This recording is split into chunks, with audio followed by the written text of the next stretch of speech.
Well, hello, folks. Good evening. Welcome to town hall session number 4, I believe. There'll be 7 scheduled throughout the course of the voting period. Tonight, we have our guests for provincial offices. So we have candidates for president, vice president, women's chair, and youth chair. We should have up to 9 folks presenting this evening or saying hello. We have a bit of a modified agenda tonight. We're going to invite candidates to provide an introduction and their platform. We're going to give you 5 minutes to do that. We're going to give each of you 5 minutes to do that. I've randomly selected the order of candidates in which they'll go tonight. So I have that list, and I'm just going to give Brianna a heads up that you'll be going first when the time comes. So wrap your mind around that. You'll be going first, Brianna. We'll do that. We'll say hello, present your platform. We'll then look to the audience to give us some questions. And we'll moderate those, and then we'll reflect those back to the candidates. And typically the way that we do that in our previous sessions is it's an open forum. So we go through the opportunity for everyone to provide a commentary on that. Given the number of folks, we'll limit that response to 2 minutes just to keep it contained. And then at the end, we'll give the candidates a few minutes to provide closing remarks and one last pitch on their candidacy. You will see in my corner, you will see on my screen a timer clock looks something like this. And there's a nice little chime at the end. I believe it is a Hunger Games melody that will let you know that your time is up. And so I do ask you to kindly wrap up when you do hear that clock sign off. And that's just a way for us to keep everyone contained and keep the evening fair and basically equivalency of time throughout the course of the night. We are scheduled to start at 5. I know it says 5 to 6:30, but we will go until we're done, and we'll reasonably, of course, and get through all the candidates and get through all the questions. If we are unable to get through, like just say there's 50 questions that come up, and we aren't able to get through them all this evening, we will forward those questions to candidates, and then they can answer those questions within your media or your current platforms or however you're communicating with folks. Just a reminder that expect everyone to behave in terms of courtesy, politeness, professionalism, and to come at all this from a place of kindness and warmth and love and opportunity to connect and share your vision for what the future might look like within the scope of your office and for that what you're running. So let's all start from a point of kindness, of love, and friendship, and courtesy, and professionalism. And so that's an ask of all, so that the session is a useful session for those folks that are listening, so they can learn a bit about you. If you're in the meeting and you're not a candidate, you are invited to provide commentary and questions in the chat. My team will be moderating those questions, and working with me tonight will lead that part and keep me posted is Delaney. So Delaney, I'll just have you maybe turn on your monitor and say hello or wave for us. Great. Awesome. And I'm just going to activate one other feature that I need to so that I am connected with my team. Just give me 1 second here. Great.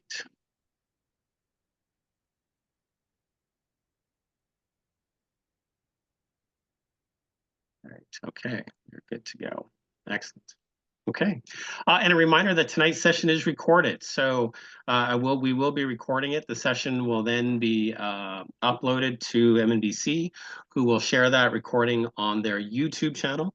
And it'll be an open link. So if candidates want to use that or forward that or share that with anyone, please do. Allow up to 24 hours or 36 hours for that to happen. So right after tonight, it takes about an hour or 2 hours for the video to process so that it's saved, and then I got to give that to MNBC, and then they've got to upload it to YouTube. So there's a bit of time there that it takes to kind of make all that stuff transition over, but do allow for at least 24 hours of that. One last call out for Walter or for Linda. I don't have you sorted out yet. So if you are in the meeting, please say hello in the chat box, and we'll get you sorted out. As a candidate or a speaker tonight, you have a co-host. We're giving you co-host status, so that means you can mute and unmute yourself at will. And so encourage you to do that. If you are speaking, you will by default become the pinned profile. If I see that's not happening, I will pin you to that profile and then unpin you when the next speaker starts. Okay. Well, without further ado, and in the background, we'll deal with Walter and Linda if they show. We will open the floor to the first candidate to say hello, introduce themselves, and speak a little bit to their platform. So reminder, 5 minutes.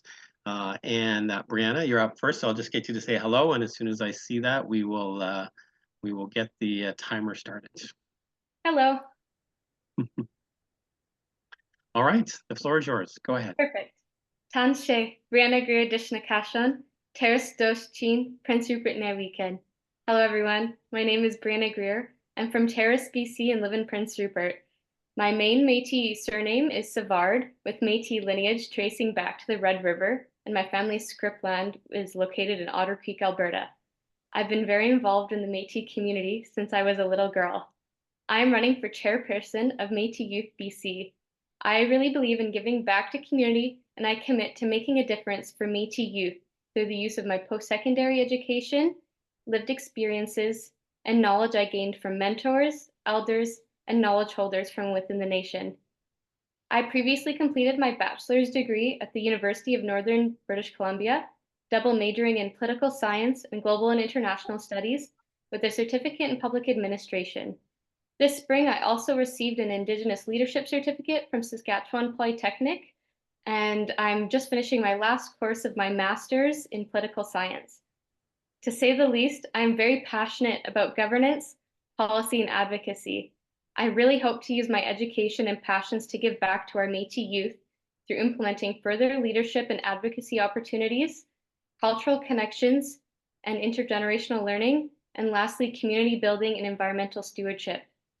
My lived experience will bring a unique perspective to Métis Youth BC through my lived experience as an active member of Métis Nation from my time as the previous Métis Youth representative of Region 6 in Northwest BC, and through attending many conferences and gatherings on behalf of my local Métis community, the Métis National Council, and La Femme of Otipemisiwak, the Women of the Métis Nation.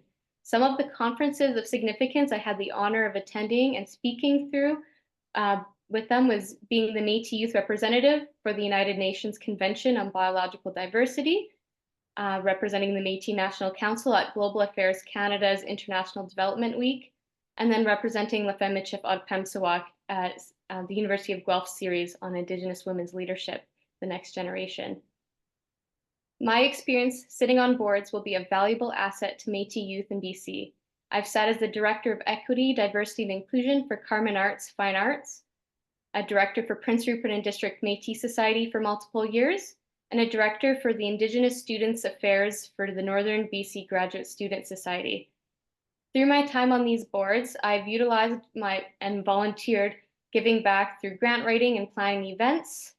I've further done advocacy with my Jordan's Principle work, where I assisted First Nations and Inuit children and their families to receive equitable access to education, health, and social supports.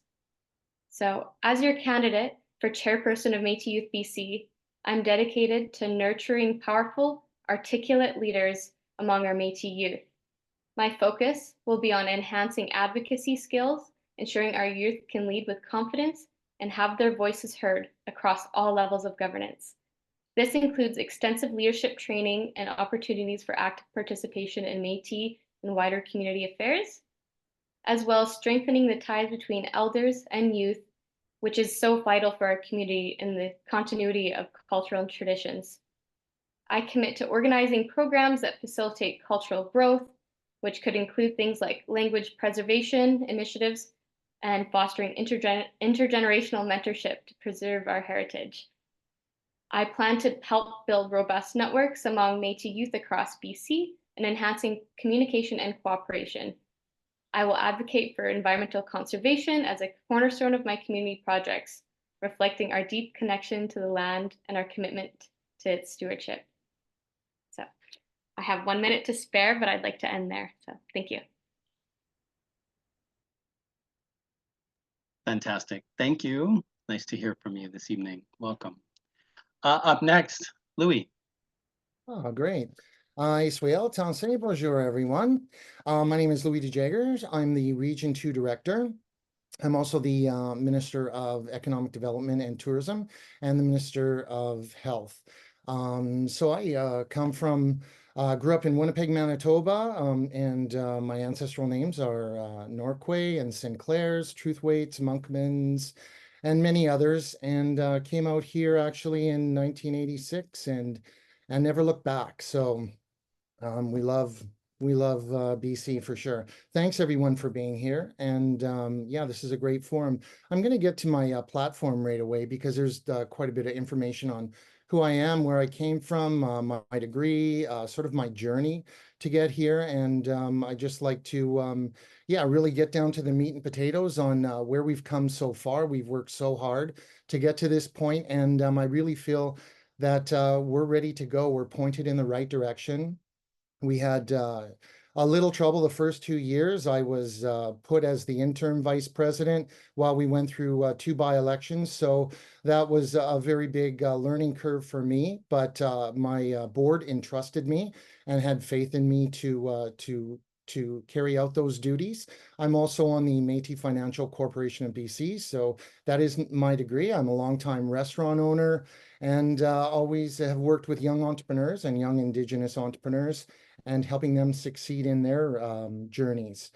So our team's platform is based basically on 6 pillars as a roadmap to self-governance, sustainability, and economic independence. The first pillar is to promote Métis rights and recognition and achieve jurisdiction of our children. We have increased our presence at both federal and provincial tables and have made real progress in our negotiations with the Ministry of Recognition and Reconciliation. We will not rest until we have Indigenous governing body status, as mandated by a motion passed by you, the citizens of Métis Nation BC, at our annual general meeting in 2023. Our second pillar is to promote cultural revitalization and cultural wellness. With the opening of the Amelia Douglas Institute and Point Ellis House in Victoria, we are telling our story of the history of Métis people in BC. Number 3, pursue socioeconomic reconciliation.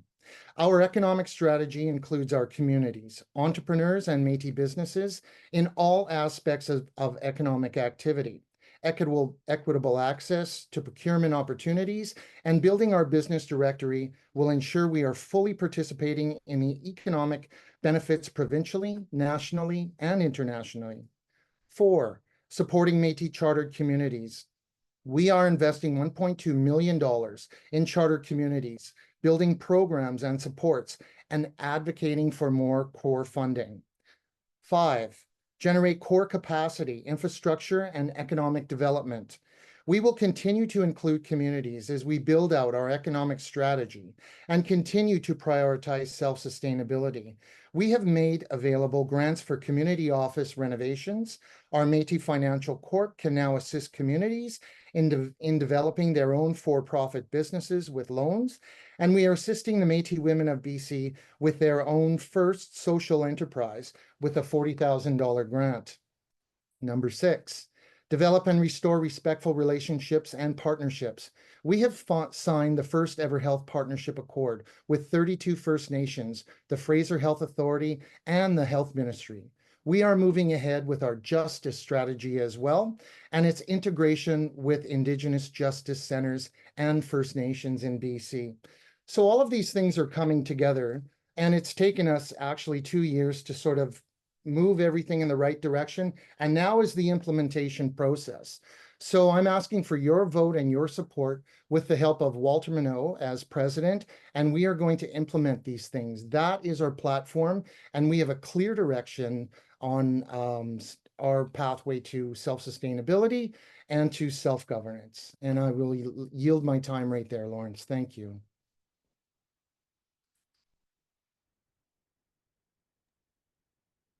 Thank you, Louie. Much appreciated, and welcome this evening. Next up, we have Carmen. Floor is yours. Tansé, bonjour, hello, Carmen Carrier Dishnakashun. I am joining you tonight from the treaty territory of the Tsawwassen First Nation and the unceded ancestral territory of the Musqueam people. And I am a proud Michif woman with my roots from the Red River. I am Yvonne Hamlin and Joseph Carrier's granddaughter. And some of my family names are Carrier, Hamlin, Laurence, Parenteau, Vandel, St. Germain, and McGilvery. My father, Ron, was born in St. Boniface, as well as my grandfather, and my grandmother was born in St. Laurent. I'm very proud of my Red River roots, and I'm very proud to be a citizen of Métis Nation, British Columbia. For the last 4 years, I have been the Region 2 Women's Representative, and through that, I've participated in our Regional Governance Committee, and that led me to be a participant on the Fraser Health Feedback and Accountability, Indigenous Feedback and Accountability Committee. I am also a former secondary school teacher. I have also worked for the Children's Organ Transplant Society as an advocate and also for the Children's Heart Network. But the most important work I have done has been being a mother and raising my 4 children, Joshua, Bryn, Olivia, and Adam. And they have taught me so much about life and about why I want to get involved further in Métis politics. I'm doing this for my children and for the 7 generations that come after them. And I'm doing this to make my ancestors proud. Oh, I should also mention that I'm also sit on the board of the Vancouver Sea to Sky, the newest Métis Charter community. And I was one of the original members. There was a former reiteration of the Vancouver Métis community back in the 1990s. And then when I was a younger woman, I got to mentor under Dr. Howard Adams, who taught me so much about Métis politics and about how we should be moving forward. And finally, I sit on the MNBC Governance Committee. And it's been a privilege to work with people all over the province from the different regions to work towards bettering our governance. And those all come out of the recommendations from our MNGAs. So my platform basically is based on the Métis Women BC strategic plan. And before I get into that, I would just like to give a shout out to Victoria, Nancy, Cheryl, Lee, Wendy, Donna Lee, Alicia, and Carol, because they were the council that came before me that worked hard on this strategic plan. And it is an excellent strategic plan that uplifts our women and girls. So from the strategic plan, it says, as the governance arm representing the women of the Métis Nation of British Columbia, MWBC has a critical role to play in understanding, advocating for, and addressing the needs of Métis women. So everything that as a leader that I would do to collaborate with council members would start from the place of the strategic plan. And in the strategic plan, there are guiding principles, gathering, learning, support and engagement, and the goals and actions of communication, governance, culture, and advocacy. And this is needed not only for our women within the nation, but really at the grassroots level. So we need to empower our regional women's representatives to get into community to find out specifically how we address those needs that have been clearly laid out in the strategic plan. The other big part of my platform has to do with healthcare. And we all know that in 2021, we had a baseline of a Métis Public Health Surveillance Program baseline report that came out. And in that report, Métis women and girls scored lower than the general population within British Columbia and also our First Nations kin. So it's a real issue that we need to address the health issues of our women and girls.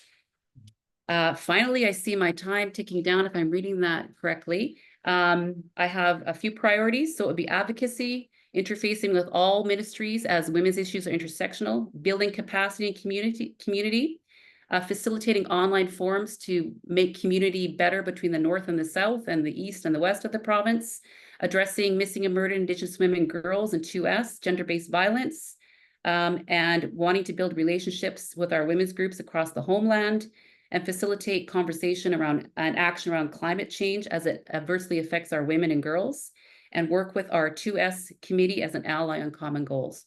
Thank you so much for the time and look forward to the discussion moving ahead. Thank you. Fantastic. Thanks, Carmen. Great to have you here this evening. Next up, Pixie. Lawrence, are you ready? Floor is yours. Say everybody. First of all, I'm going to acknowledge where I'm coming from today. I'm coming from the traditional traditional territories as mathematically people. They're not shared territories, and also the lodging home of the Fraser Valley Métis Association, which we are so wonderfully and happily to be here. With that being said, who am I? I am Pixie Wells, also known as Golden Eagle. He is Golden Eagle. So, and also known as Unky. I'm 55 years old. I am a partner of 24 years. I have 2 stepsons. I am a great aunt, a kukum. Just recently lost my fur babies of 17 years. I am also a business owner of 2 businesses in the Lower Mainland. My wife and I own Potty Wagon Pet Taxi and Check-in Service, and I also run Unky's Consulting. One of the other things that I pride myself on is being the president of the Fraser Valley Métis Association. I've worked collaboratively in the community to raise the community's voice in the Fraser Valley by sitting on many tables, bringing the grassroots voice and the Métis people to tables like Division of Family Practice, Indigenous primary care networks, Patients Advisory Council, Health Excellence Canada, Fraser Health Authority. So health outcomes are at the heart of my forefront. Community is also at the heart of my forefront. I've done a lot of work with MNBC initiatives, working in education, working on the daycares. I see that that's being amplified across the province, which I'm super happy about. So again, some of that great work came from a lot of hard work from grassroots individuals. And I guess the key to my platform and part of my platform today is about the people and about communities. And I want to raise the voice of community. I believe together, if we raise agency in the province of British Columbia, we can create great things, not just at the provincial level, not just at the governance level, but at our town levels and where we live and where we reside.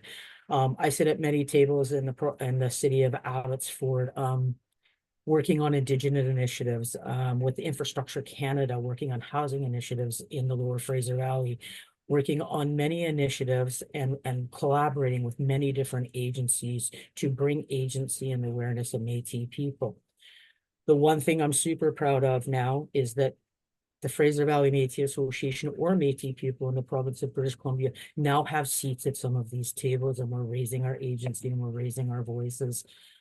So again, some of my political strategy is, of course, Métis rights is a multifaceted process, and it's a multifaceted process that requires combination of legal, political, and community-driven strategies, which I believe the community should be at the forefront of this movement.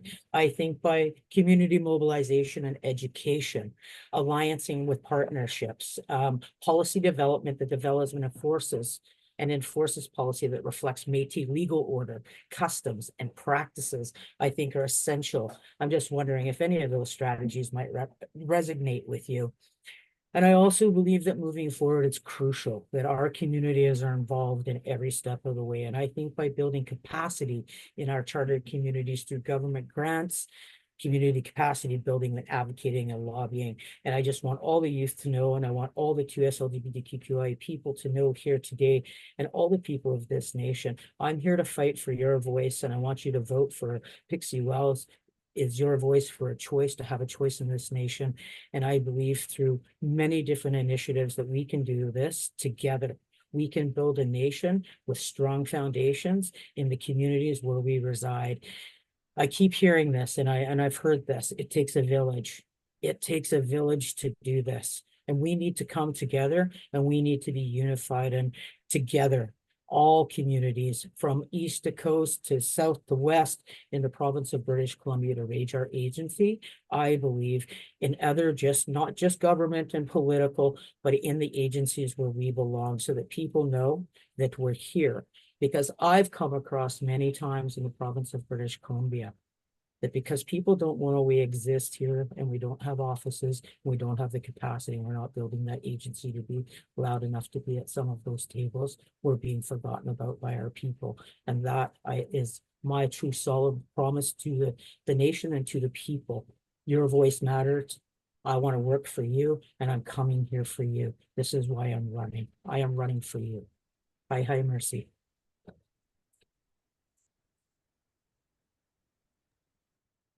Thank you, Pixie. Much appreciated. Welcome this evening. Impressive candidates. You're keeping, I know that 5 minutes goes by really fast, but we'll have plenty of time for other discussion this evening. So appreciate you all staying to time and impressive so far. So excellent.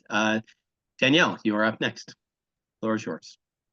Thank you. Danielle Bergevin, Kashun. Bonjour tout le monde, je m'appelle Danielle Bergevin. Hello everyone, my name is Danielle Bergevin. My pronouns are she, her. I'm Métis on my dad's side from the Red River, and some of my family last names are Dauphinet, Cyr, Grenon, Paget, Martineau, among many others. And on my mom's side, I'm Norwegian. I live on the unceded territory of the Coquitlam First Nation and the chosen home of the North Fraser Métis Association. I didn't grow up knowing that I was Métis. This is something that was hidden in my family and held shame for some of our family members. And it's something that I found out about when I was in my mid-teens, and I made the decision to get my citizenship card. And this decision was not something that I made lightly, because without even knowing it, the value of reciprocity was ingrained in me. And I knew that applying for my citizenship meant that I also had a responsibility to get involved, to learn, and to most importantly, give back. In doing this, learning, getting involved, I learned that I have a passion and a love for being in community, and I'm always attending as many events as I can. Currently, I have the great honor and privilege of serving as the MNBC Region 2 Youth Representative, and I also sit as the Vice Chair for the Métis Youth British Columbia, the MyBC Council. I have participated in various committees through MNBC as well as facilitated suicide awareness courses for MNBC. I also sit as the Métis representative for the Fraser Health Recruitment and Retention Committee. As the vice chair of the MyBC Council, I have also had the opportunity to get involved and to attend national Métis events. I just recently attended the Métis National Council Annual General Assembly, and I have attended meetings on behalf of the MyBC chair for the Métis National Youth Council. I have my master's degree in social work from UBC, and I currently work as a counseling therapist providing culturally relevant mental health support to Indigenous people. Previously, I have participated in the Indigenous Youth Internship Program, and I have worked for the provincial government in policy analysis. I'm very passionate about community and youth engagement, and this is why I have decided to run for Provincial Youth Chair this year. My focus or platform for my campaign can be summarized as connection. I believe that youth need opportunities to connect with each other, as well as events held where youth can connect and learn from elders, veterans, and BC Manor representatives. I'm also committed to securing funding sources in order to hold these events.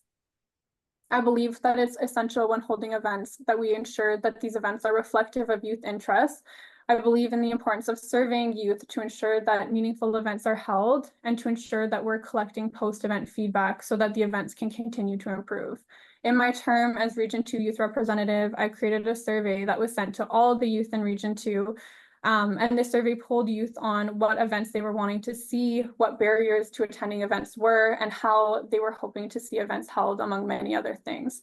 This survey provided valuable results and information for us regionally, and I believe that something similar needs to be done on a provincial level to ensure that we're not acting in a top-down way and that decisions are being brought back to and informed by community as much as possible. I also believe it's important that all event spaces are safe for our 2S LGBTQIA+ kin, and that event spaces are safe and accessible for people with disabilities. In line with connection, I believe that we need increased mentorship opportunities for youth. One way that I would like to implement mentorship opportunities is pairing MyBC Council members with newly elected MNBC Board of Directors. This would support in fostering opportunities for youth voices to be heard in all MNBC ministries and to center their voices throughout MNBC. The reality is that there's no ministry at MNBC that does not impact youth in some way, and I believe that we as youth need to have our voices informing each of these ministries. I also believe we need to focus on our connection and caring for Mother Earth. We are seeing an increase in extreme climate events. And we know that Indigenous people are disproportionately affected by climate change. We have seen flooding, forest fires, heat waves, and landslides, all of which has led to loss of lives, community, and property. I think that these events are showing us that this is not something that can be ignored and that we need climate action advocacy now. I would like to see us center the next 7 generations in all the decisions that we're making to ensure that we are making supportive choices for the environment moving forward. I believe that this is an area where we need youth voice and involvement immediately, because these are concerns that youth have. I also believe it's important to connect First Nation and Métis youth and to continue building relationship there. If elected, I see my role as Provincial Youth Chair to elevate youth voices, ensuring programming and events are reflective of youth interests, and that we're removing barriers for youth attending events and increasing youth engagement for all. Merci for listening, all my relations. Ooh, I was perfect timing.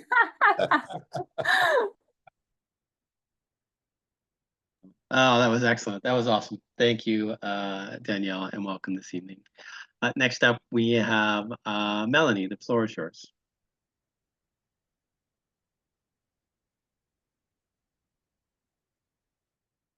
Tanshe, good evening. Melanie Dishanukushin. I'd like to acknowledge that I live, learn, and explore on the traditional and unceded territory of the Tecumseh Shuswapnik within the Shuswapnik Ulu, and is also home to the Two Rivers Métis in Kamloops. I come from a long line of Métis family, going back to John Sayer and Marguerite, with names such as Primo Vermette, and many, many more, which can be found on my website. Goes right into my full entire genealogy. I have been involved with Two Rivers Métis Society since 2010. I am the former community president for Two Rivers Métis Society for 6 years, and I am the current vice president of Two Rivers in Kamloops. I am also currently employed with LMO, so Lima Chifo Pemisawa Children and Family Services in Kamloops, BC, and I am the Midship Services team support. I also work at Kikakiao, the Place of Belonging, for our Indigenous youth and adults. I am a recreation therapist with a passion for advocating for elders and seniors. It is one of the biggest things that I think is underutilized is our seniors and our healthcare, but I will talk more of that in my platform. I worked at MNBC from 2016 to 2020. I was the regional program coordinator there in Kamloops. And when I started, we had maybe about 485 students across the province in Region 3. I know that we, in the year and a half that I was there, I traveled across all of Region 3, was able to go into the schools, do presentations, go into the communities and do presentations for all of them, really making awareness of the education and employment training that was available to all Métis citizens. I also became the director of employment and training for Métis Nation British Columbia, and I was there for 3 years.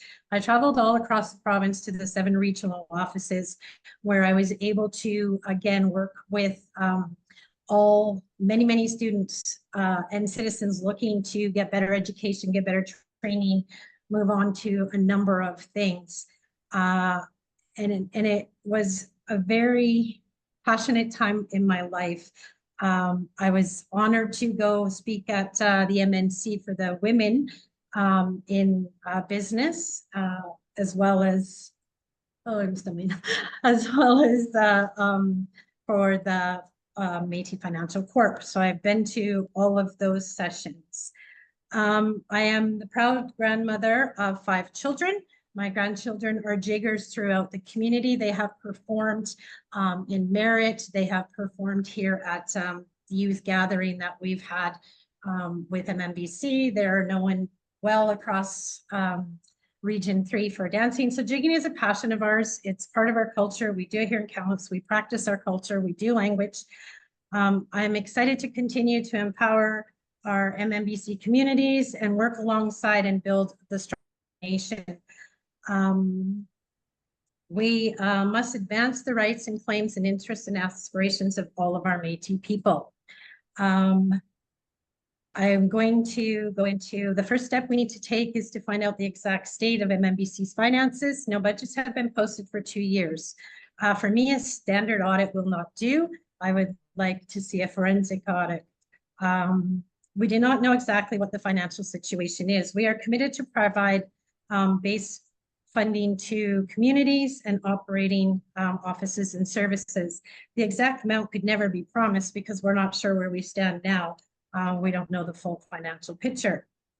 I would like to say that we should also be developing things economically for our communities to kind of pay into. So, you know, there's always dividends and things like that. So we need to start being a self-initiating and not just going, hey, we need money for this, we need money for that. What are we going to do? What are we showing for our entrepreneurs? How are we going to do this? We need to really start using and doing business development and getting money back for those types of things, not just purchasing land and then sitting on it. Where do we get dividends from that? Hey, I could go on forever.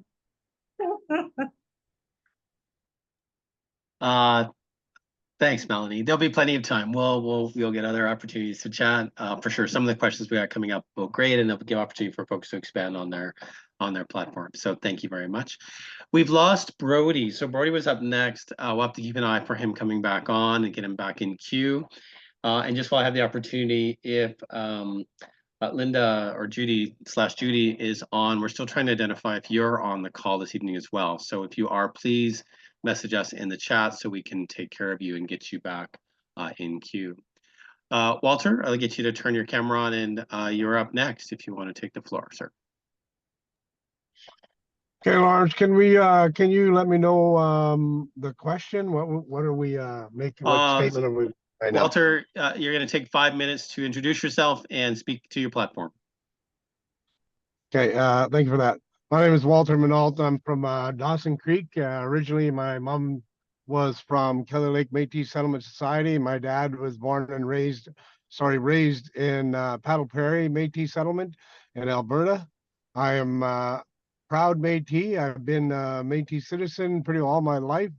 My dad was one of the very first vice presidents of the Métis Nation in early 70s, mid to the mid 80s. He worked at that time with Fred House under the Louie J Métis Association of British Columbia. So we have a long history around being a Métis citizen in this province, and we've been fighting hard for pretty all my life for Métis rights, Métis existence, and Métis assertion within all forms of government, including First Nations. So we've been involved in Métis politics for a lot of years. I am going to be working myself on our rights. Our rights are one of the most important things and one of the most important issues we need to deal with. So I've been working on those for the last 2.5 years. Before I became Minister of Rights, there wasn't a lot of things done with our rights file. So we've had to really well start from the ground up. And we came a long way in the last 2.5 years in regards to our rights. Without our rights, there's so many issues that will be taken away from us by federal government on a change of government. You know, we won't be having no rights to our children, with no rights to housing, no rights to education. The government can pull all these programs and facilities away from us at a drop of a dime if we do not establish rights in this province. We need to establish a self-government process with the federal government and sit down and negotiate that as soon as possible. We have started a research project in Region 7 and throughout the province. Through the federal government's funding, they gave us $3.2 million to actually do a research project to prove the existence of Métis citizens and Métis people in this province before government control and before European control. And we are doing that at this time. We've done a preliminary report in regards to this research, and we will continue to do that research until we have the solid evidence of Métis existence in this province. Without that negotiation process with the federal government and without our self-government, the federal government can just drop us at any time. They do not have a mandate to deal with MNBC or the citizens of British Columbia. So our biggest fight is going to be rights. With rights comes all these other issues that we can deal with. That brings the government to the table, that brings them to MNBC to negotiate on behalf of the federal government towards MNBC and our rights. Without those rights, they don't have a mandate to deal with us. My biggest issue is going to be inclusion, community inclusion. Make sure that we have our community involved as we move forward. We need to make sure that we support our communities as much as we possibly can. I understand, I hear people talking about, you know, we're going to support our communities, we're going to support our communities. We will definitely continue to support our communities as we have been already for the last 3 years. We've been giving our communities a lot of resources, a lot of funding, more funding than any other province has given in their communities. I am very proud of MNBC right now for the inclusion that they have been with our citizens, with our communities. Our communities are where we're at. You know, our existence in this province wouldn't be here if it wasn't for our communities. Our communities are our government. There are the people that are supporting us to move us forward. So we need to make sure that we include our communities, and mostly everything that we're doing. Everything we do has to make sure that the communities will be benefiting from it. So that is our bottom line when we're getting down to working for the communities, working for the citizens. There's just so many other issues that we're dealing with and have been dealing with for the last 3 years that, you know, there's just no time to discuss them all. But the main thing is unity. We need to bring our province together. We need to bring our citizens together. We need to bring our communities together and be working alongside each other to help each other move forward. Without our communities, we can't move forward the direction we need to go. We need that support of our communities, and they also need the support of their government. And that's what we intend on doing, is to bring our communities together, bring our citizens together. And I believe that's one of the biggest issues that we need to deal with right now. There's so much separation out there that is just hindering us moving forward. So community initiatives, community inclusion, and also elders. We need to really work with our elders. I'll bring that up on my platform a little later on, but there's just not enough time to deal with all this. Thank you, Lawrence.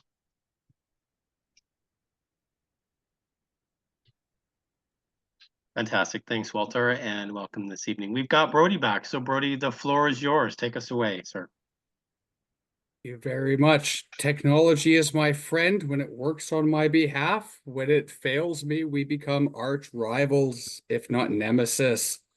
So my name is Brody Douglas. I'm a proud citizen of the Métis Nation. Although I did not always know I was Métis. You see, my grandfather came from the historic community of Kinnesota, Manitoba, which, for those of us not familiar with a geographic map of Canada, exists within that fur trade record as Manitoba House. If we're not familiar with the fur trade record, we might be familiar with that Cree language, right? Which would identify that community as the Manitowapa, right? Manitowapa. Manitou in the Cree language means the creator, the Gitche Manitou. Wapa is the voice thereof. So the voice of the creator, the Manitowapa, right? If you're not familiar with the Cree language, you will still recognize that name as the provincial name of our provincial Manitoba, Manitowapa, Manitoba. And we can see it in that history. So I didn't always grow up knowing that I was Métis, right? You see, my grandfather kind of kept that identity hidden from us, right? I'm convinced he knew he was Métis. We can see images of my grandfather in the In Plain Sight report on the second page, bottom left-hand corner. We see my grandfather playing the fiddle, right? Absolutely connected to his Métis identity. But when he came to BC, he left that identity behind him, right? Never brought anyone from Manitoba to BC, never brought anyone from BC back to Manitoba. There was a complete disconnect, what my former colleague would say, a malfunction at the junction. And so there was that absolute disconnect in identity. So I didn't grow up knowing I was Métis. It wasn't until my grandfather's passing that I finally reconnected with that Métis identity. right? And since then, it has been an absolute pleasure and pride to reconnect with that identity. So my platforms, my platform for this election happens to be really threefold. My fingers match my math, which is not always accurate, if I can be so honest.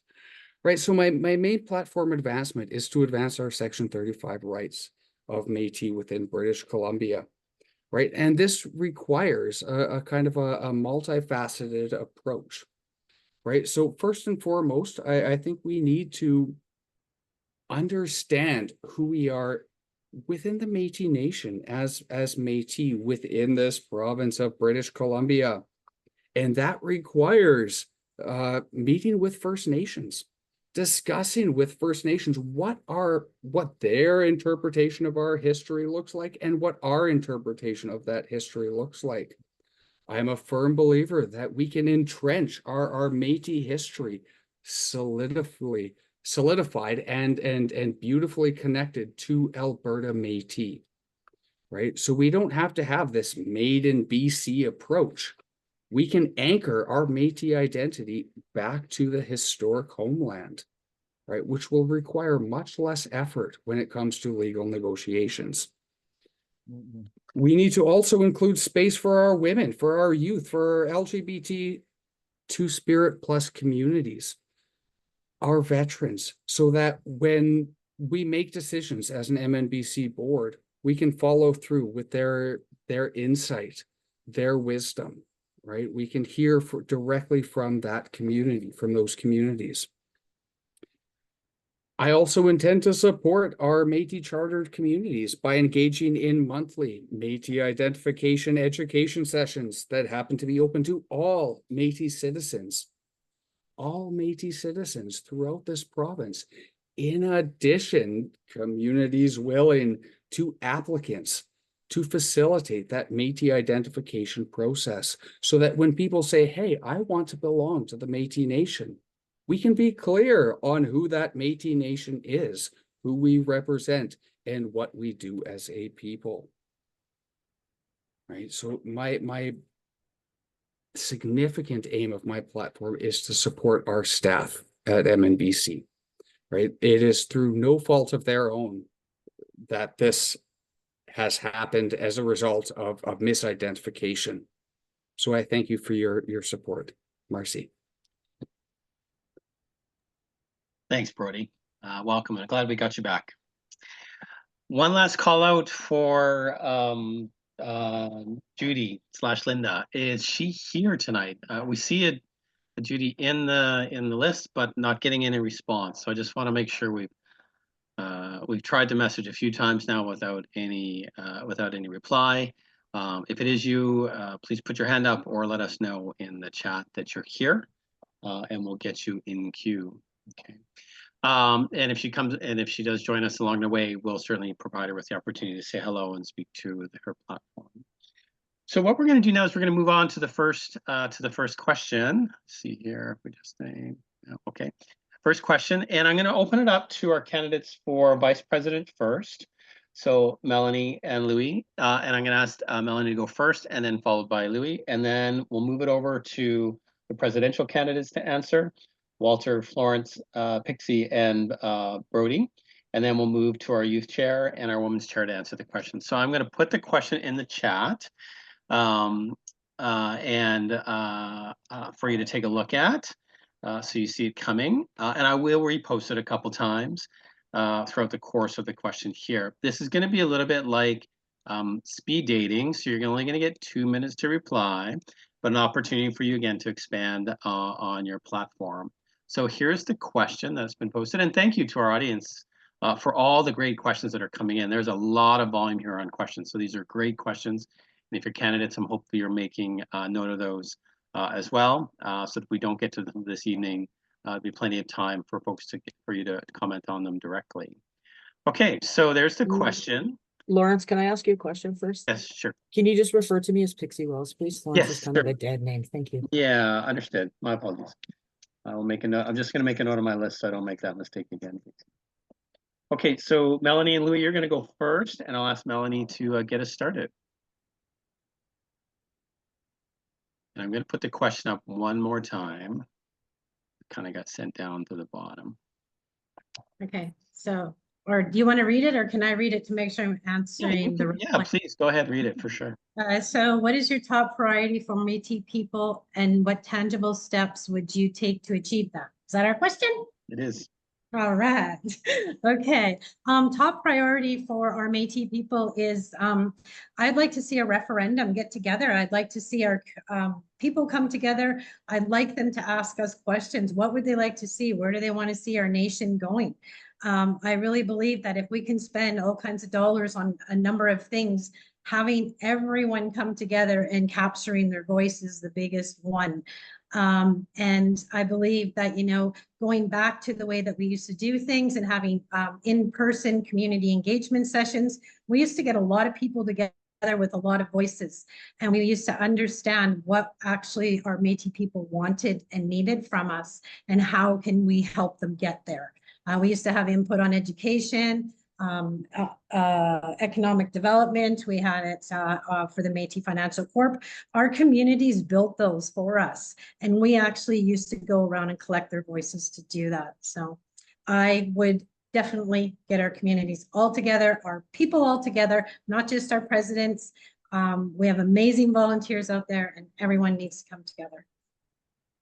Thank you. Awesome, thank you. Louie, you're up. Great, thanks very much.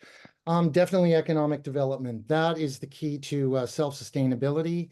It's the key where we don't have to always count on the federal government, or we don't have to count on the provincial government. It's using what we have to get what we need, to build what we need. So basically, one of the first things I did was form the Presidential's Task Force, and we started meeting with our counterparts in the federal government and in the provincial government. And that's how we sort of started making inroads on what was available out there. How could we do it? The next thing we did was we built a business advisory council made up of absolutely amazing people around the province to help us come up with a strategy and a plan. We then were funded by the provincial government, and we did a macro study on communities and where they were at. Developed the ECDEV strategy, which are the pillars that we're running on, helping the communities with their ideas, seeing how we could transform the financial corp into sort of an entity that communities could use to build out their ideas and borrow money with grants attached. All of those things are where we need to go. We also have had 6 meetings on a Métis bank and credit union. So we've got the best people in our province. We're using and harnessing now all the money that we've invested over the years to gather our people with degrees to come and help us build this nation. So that's what we are doing, and I will continue to make economic development a priority for our nation within communities, internationally, federally, and at the local level too. Awesome, thank you, sir. I'll now invite the presidential candidates to speak to the question. So Pixie, I'll have you go first, if that's okay. Can you just repeat the question to me, Lawrence, please? Sorry, I muted myself and then I started talking, so that's not helpful. So what is your top priority for Métis people, and what tangible steps would you take to achieve that if elected? Well, I guess my first step is to talk to community. Unity and community. We need to raise the agency and the voices of people in community, and we need to understand that each community's unique needs. Each community has different needs, and that is one thing that I've been able to recognize across this province at many tables, different tables that I sit at, and the initiatives that I've worked with at MNBC, is to realize that each chartered community has its unique needs, and there is differences amongst our communities, and some communities have better healthcare, some communities don't. So my top priority is community engagement, moving towards community engagement and finding out and figuring out exactly how we as a board of directors or we as a nation support communities from the grassroots. bringing the grassroots back up to the table. I've worked on many grassroots initiatives across the province of British Columbia. One was with the Women of the Nation, some was with the Two-Spirit people. I worked on many grassroots initiatives that have been very lucrative in collecting data and understanding those nuances. But for me, is bringing community voice first and foremost. Like I said, I am not running against anybody here. I am running for the people of this nation so that we can unite our voices and bring stronger agency to all the tables we sit at, whether it be municipal, whether it be provincial, whether it be at the government level. I have worked at a lot of those tables, and I'm still working at a lot of those tables to bring the voices of our people to those tables. So my first initiative is to talk to all of you. You are the people. You are the power of this nation. We need to know what you need. And I promise, as a president, when I get elected, that will be my first objective, is to come to community. One of the other things I will do is make sure that all of our board members come to communities. It's imperative that they are in community with us to understand all the challenges we face across this province, from discrimination to healthcare initiatives to all kinds of things. So I'm asking you to vote for Wells, for your voice, for a choice to change. So I'm asking you to rise up.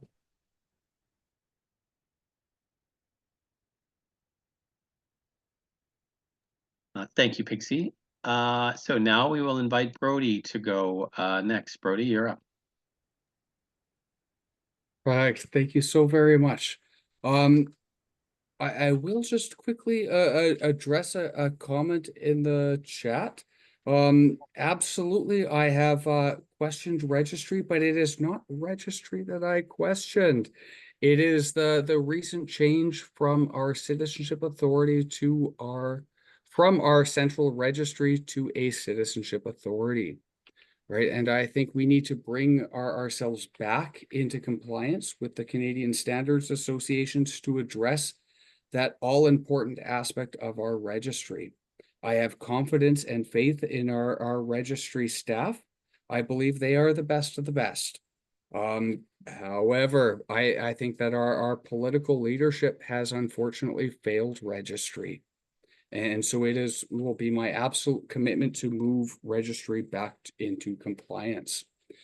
As for my main objective, in addition to bringing registry back into compliance, my main objective will be to anchor our rights within the national directive, right? So to anchor Métis rights into that homeland, because we all come from community. Right. And as Métis people, we don't originate in British Columbia. We originate in the prairies. And so we need to anchor our prairie roots to prairie communities. So when we look for our Métis Section 35 rights, we need to have them anchored in historic Métis identifiable communities, which are not made in British Columbia communities, which unfortunately has been advocated and pushed for by this current regime. So we need to advocate for a clear understanding of Métis identity and Métis education. And that will require meeting with communities, talking about what our community history is and how we can anchor that to our national identity. Tanse, kia wow.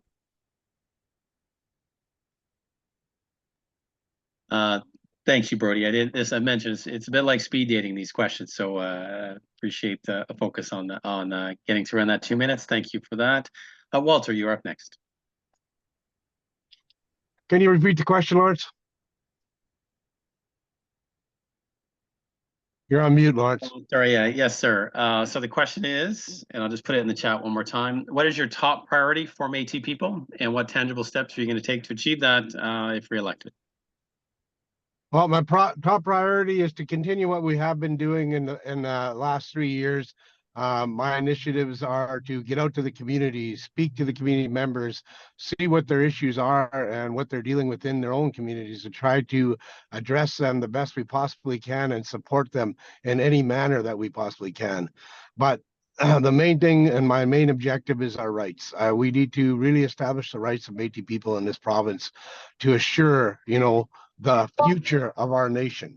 So I am my main objective is rights, and we need to establish those rights. We need to make sure that the government recognizes the Métis people in this province. Without those rights, we're going to have a hard time keeping our negotiation process going. When a change of government comes in, they will not have any mandate to deal with MNBC and the citizens of British Columbia.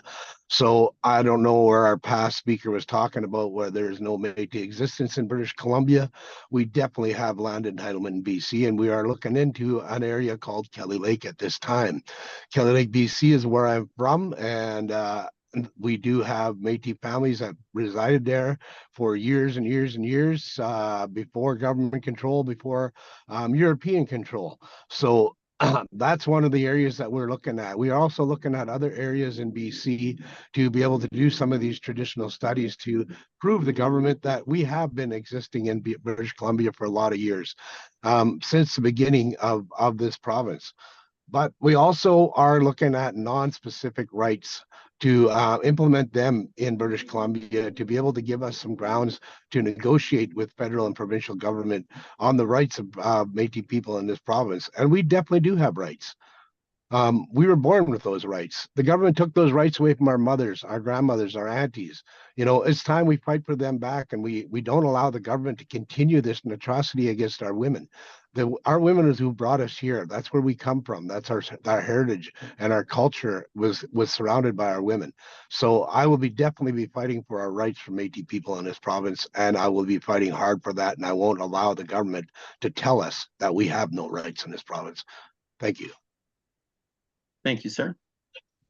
I'll now invite the Women's Chairs candidate, Carmen, to address the question. Thank you, Lawrence. I'm going to divide this sort of into two parts, because in my role that I'm as if I was to be elected as the Women's Chair, obviously the priority would be for the women and girls and issues around women and girls, as is entrenched in the women's governance. So I could speak more to that later. But if I'm looking at the nation as a whole and I'm backing up and I'm thinking about our women as the heart of our community, heart of our communities, then I would say that I would like to have more of a focus brought back on Wakakotoan. I think in some respects we've lost our way in practicing that as a people. And I think that we need to really get back to those kinship ties as a core. And out of that, I think will come teachings and learnings that our young ones need, learning about proper protocols and teachings. And that will come from sitting with our old ones and taking guidance from our old ones. And I believe part of what I heard Walter say previously was that he wanted to establish an elders committee. And so I think that would work well in sort of bringing our ways back. But I would also underscore that I would really be supportive of our Section 35 rights. They are entrenched. Métis are entrenched. Our inherent rights are through the Constitution, the 1982 Constitution. So I would suggest that if I were to be elected in my role, sitting on any committee, on any government correspondence, that we start from a place of our kinship ties and then also our Section 35 rights. Thank you.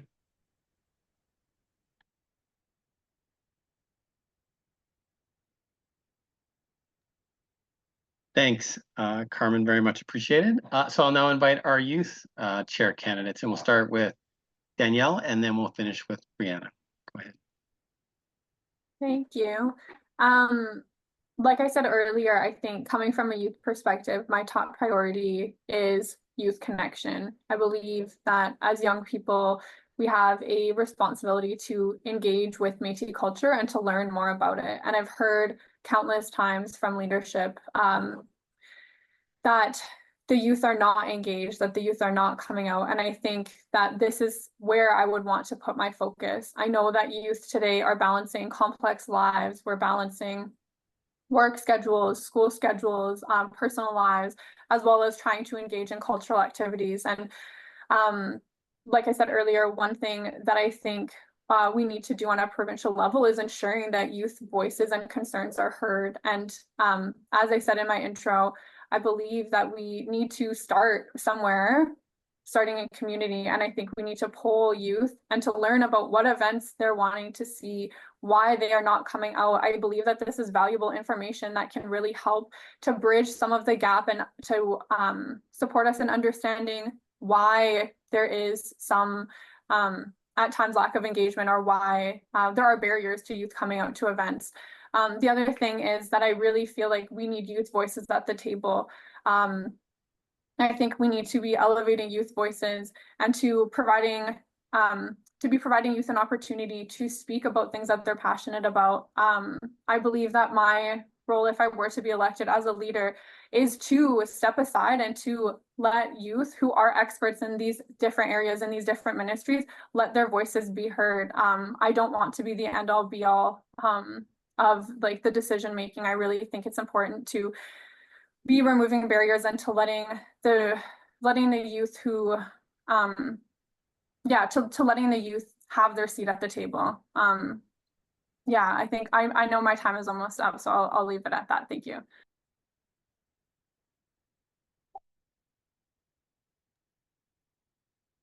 Thank you. Go ahead, Brianna. So my top priority for Métis youth in BC is mentorship and leadership opportunities for youth. We need to be uplifting our youth and setting them up for success. Our youth deserve nurturing to help further grow their skills. I want to do this through a holistic approach, encompassing intergenerational learning and culture at the core of it. I will help create a virtual network and create in-person opportunities when available for Métis youth from across the province to meet and stay in touch with. This is really crucial in parts of our culture like Wokotwin, like having those kinship ties. I will help support local and regional representatives to work together collaboratively and work towards further relationship building with local First Nations youth as well. I will help facilitate mentorship opportunities to partner our local and regional youth representatives with elders and MNBC board of directors to not only nurture them politically, but culturally as well. So within that, I want to ensure that there's clear lines of communication between my BC and youth. Sorry, I'm just trying to think. I dispute.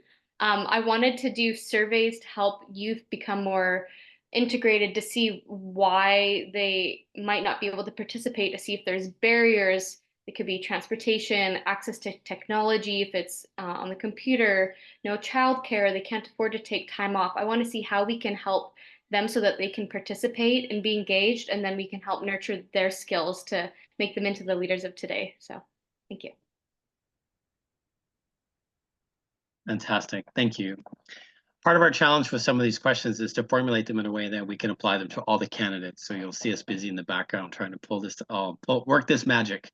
But I do encourage candidates, if you see specific questions to you or other commentary that you'd like to answer as part of your platform, to please incorporate it into your answer. This is your time, and so we'll formulate questions. If there's something specific you want to address, please do it. It's your time, so you make the best use of that time. If you are responding in the chat to any commentary, just always keep it respectful and courteous and to the point, and focused on your message in a good way. I have given Carmen a heads up that she's going to go first on the next question that we have posed, and I'm just going to put this question here in the chat so everyone can see it. And effectively the question, well, this is the question: how will you support a vision of transparency and accountability for MNBC citizens? So I think that's more. I think it's probably better stated as accountability toward MNBC citizens. How are you going to, as an organization, how are you going to keep accountability and transparency there? So, Carmen, you can go first. The floor is yours. Thank you, Lawrence. So just thinking about this on the fly, when I think about it in the context of MWBC, I believe that comes again with engaging in our communities. So at the MWC level, as we have our meetings and have the regional representatives go and report to community what we are discussing, what's on the table at the council, and that when they take it to community, we can get feedback that way through the RGCs that come back up to the council table. I also appreciate when other directors have provided reports. So if I were to be elected, that would be something that I would do. Provide regular reports so that people know what you're spending your time on, and they can see how you are working in your position to address the needs of citizens. I also believe that our governance is set up for the women that it allows for participation to happen. Sadly, we haven't had the resources to, I think, properly do that. So I'm hoping that with better resources that we can be engaged better as women from north to south, from west to east, to have all the regions come together in a better way, so that in keeping with our governance, there is that accountability, right? So it's just that lines between the community representatives, the regional representatives, and the council table. So the council table should be taking the direction from the communities. So I think if we provide resources and the space for particularly our regional reps to be able to engage in community, that will really help with the transparency and the accountability. But ultimately, in a role as a chair, it would be to provide newsletters to all members of MWBC and to provide reports about the work that I would be doing. Thank you. Excellent. Thank you, Carmen. I'm now going to invite the president candidates to answer the question. So Walter, I've just pinged you that you're up next. And I'm going to repost the question here, just reword the question just slightly. How will you support a vision of MNBC transparency and accountability for its citizens? Walter, the floor is yours. Well, I'll continue to do what I have been doing for the last 3 years. I've been getting around to all the communities when they've requested a board member to be in to help them chair their AGMs, come to some of their own community meetings and gatherings. I will continue to do that. As your president, I will continue to get around to the communities and speak with them on their issues that they want us to deal with, as well as inform them of what's happening with MNBC and what programs and facilities we have available for all our communities and what we are negotiating at that time and what we are fighting for. So I'll definitely be doing pretty well the same thing I have been doing for the last 3 years, is getting out to the communities, informing the community members in person, helping them to understand the direction that MNBC is going, and also listen to what direction they would like us to be going and their concerns as well. So I believe that we have been doing that, and we have been transparent with our communities and our citizens in the last 3 years, and I will continue that transparency and continue working with our communities and informing them, as well as going out to meet with all their members as they see fit. Thank you. Excellent. Thanks, Walter. I would invite Brody to answer the question next. Correct. Thank you so very much. First and foremost, in the interest of transparency, as MNBC president, I would avoid in-camera sessions in the minutes so that our minutes do not reflect a secrecy towards Métis people, so that every Métis citizen is aware of the decisions, the discussions that go on at MNBC. I will furthermore, if there is a particular community that is poised for Section 35 rights, I commit to including the regional council, to including Métis citizens on that decision-making process, to ensure that every citizen within the region that is impacted by those rights is aware of those negotiations. Furthermore, if I can just take a quick moment to address this wonderful question from Colleen Lucier, I will absolutely move forward in working with Métis children and families to identify our children and youth as Métis. This requires some special work, especially from a registry kind of lens, right? So it will look at negotiating with vital statistics from across the homeland, from Manitoba through Saskatchewan, Alberta, and British Columbia, and ensuring that there is a flow of information for vital statistics so that we can really move towards assisting and proving these Métis identity for our most vulnerable children, those children in care. And so I really do appreciate that question, Colleen. Thank you very much, and I hope I satisfied your inquiry. With that, again, my main objective is to keep MNBC in communication, in dialogue with our regions, with our communities. Nothing should be done in secret or in camera. We have to have that ongoing transparency so we can move forward as a people, as a nation. Marcy. Excellent. Thanks, Brody. Pixie, I invite you to answer the question. The floor is yours. Well, a lot of it's been already answered, but again, I will, transparency is huge, and I think it plays a huge part in trust. We need to be able to trust our leaders. We need to be able to know that they're working for us, not against us or behind us. We need to know that we're walking with them together and moving forward in a very collaborative way. And I agree with Brody. In-camera sessions should never happen unless there's some sort of, I don't know, dire emergency of some kind. That I don't believe that in camera, like, we are all part of this nation. I believe our citizens are part of this nation. And I think we have the right to know the people that we voted in, what they're choosing to do.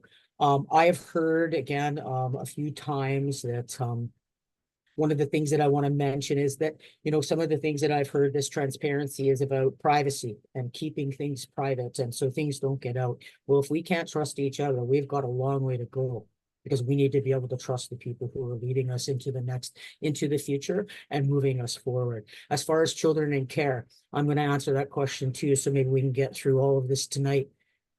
That is one of my big passions as well, working with children and families. I have been working with many organizations here in the Fraser Valley and wish to do many more. I've worked with MNBC on many initiatives about bringing our children home and what that looks like. And I guess I have to agree with one of my other candidates, Brody, here. I think we need to create a viable registry so that we can bring those children home and bring them home to us so that we can look after them. And again, there is ways to do this. There's ways to support these. There's many initiatives and ideas that I have and things that I've been working on. But I just want you to know that at the forefront is our children and families and our communities. That is where my heart is. That is where my passion is. And I'm asking you to rise up and make change today. Excellent. Thanks, Pixie. I've given Brianna a heads up that you are up next. So the floor is yours. Okay, so to ensure transparency and accountability, I will keep youth in BC updated on what my BC is doing, as well as what me as the chairperson would be doing, where I attend events, advocacy, and the rest of the work I'd be doing for youth, whether that be in meetings and such. I think it's so important for youth to be in the know about what is going on. And this can be through newsletters like the Pemmican Post done by the Métis National Council and through social media, etc. To ensure accountability for my BC representatives, it is essential, and my BC representatives and even local representatives, I think it's essential to create a guidebook for these youth to clarify what the scope of their role is and what resources they have to do their role. So then we could also find methods for assessing what's working, what could be improved to assess my BC and the chairperson's performance. So we can correct what needs to be improved and honor those youth that are doing great things for the nation. Right now, we don't really have a guidebook and it can be unsure of what the scope of your role is. So we need to be setting our youth up for success. By creating these guidebooks, it'll help youth know what their roles are and how we can assist them in that. Yeah, thank you.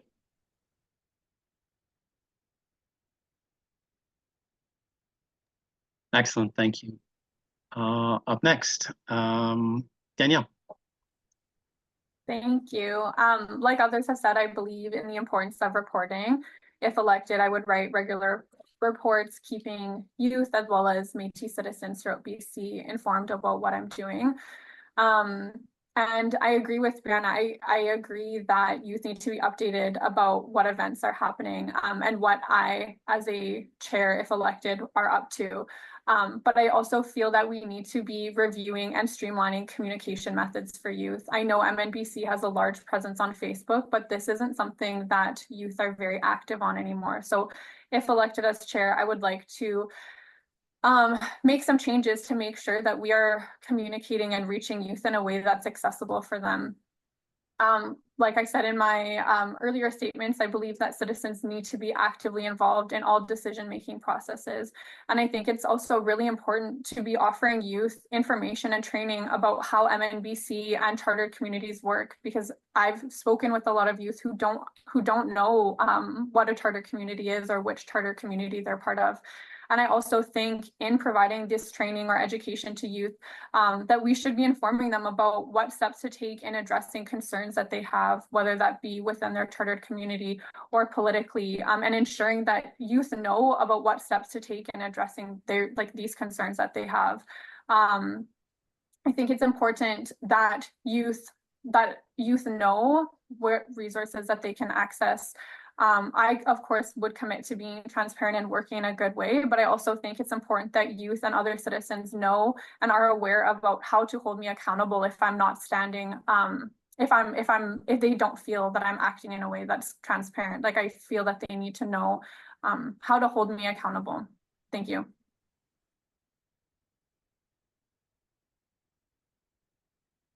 Excellent. Thank you very much.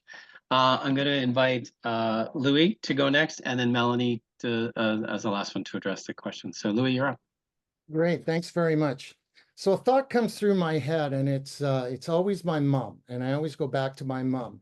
And she used to say to me, you know, Sears doesn't tell the Bay their business. So there's a responsibility here when you're in governance, and you need to protect your staff. You need to protect your nation. You need to protect your plans, your constitution.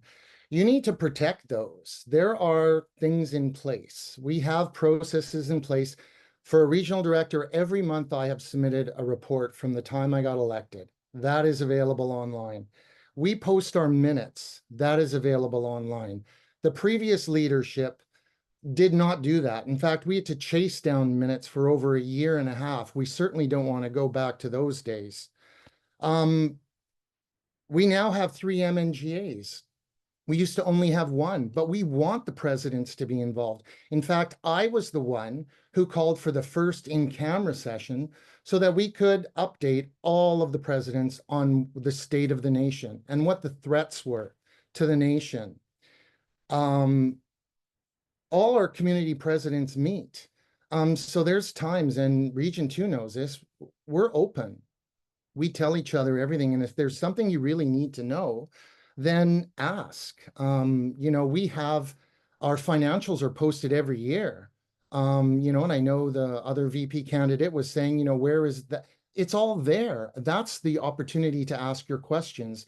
So I would say, if you haven't exhausted the process, I don't know, you know, what you should do, but you should definitely ask the questions, because that's what the rest of us do. We also form committees to help us with challenges that we have.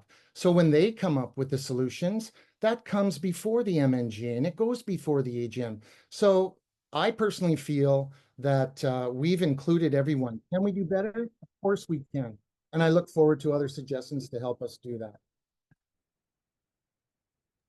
Excellent. Thank you. Melanie, you'll close out this last question. Or this question, not the last question, but this question. Go ahead. Thank you so much.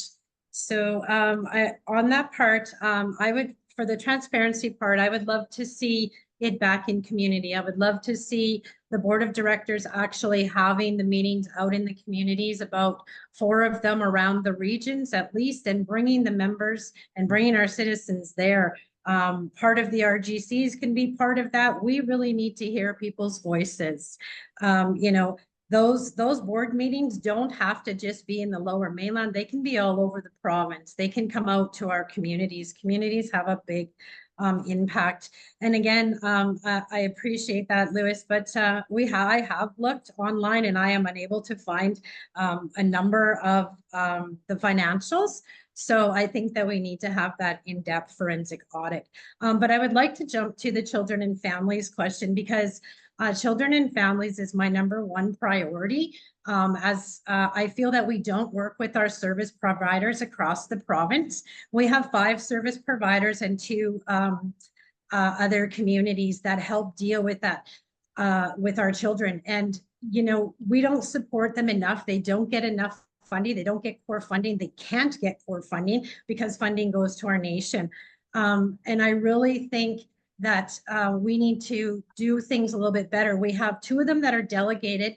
We have the rest of them that aren't. We really need to help them get delegated. If we're going to talk about jurisdiction over our children and bringing them home, these delegated agencies know where the children are. So when people say they don't know where they are, these delegated agencies do. But we need to support them in order to help bring our children to our Métis communities, to our Métis people, and so that they can have the opportunity to be with Métis families. We have a number of families that can help them. Sometimes people they can't be with their families, so we have Métis people who will step up and help with that. But we really need to do a model.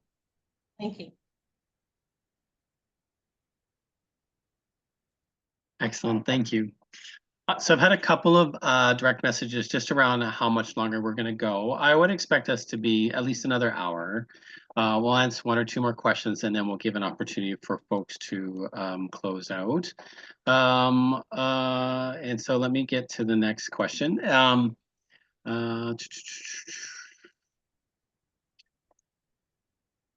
me see here. 1 second. Sorry, I lost my way here. Okay.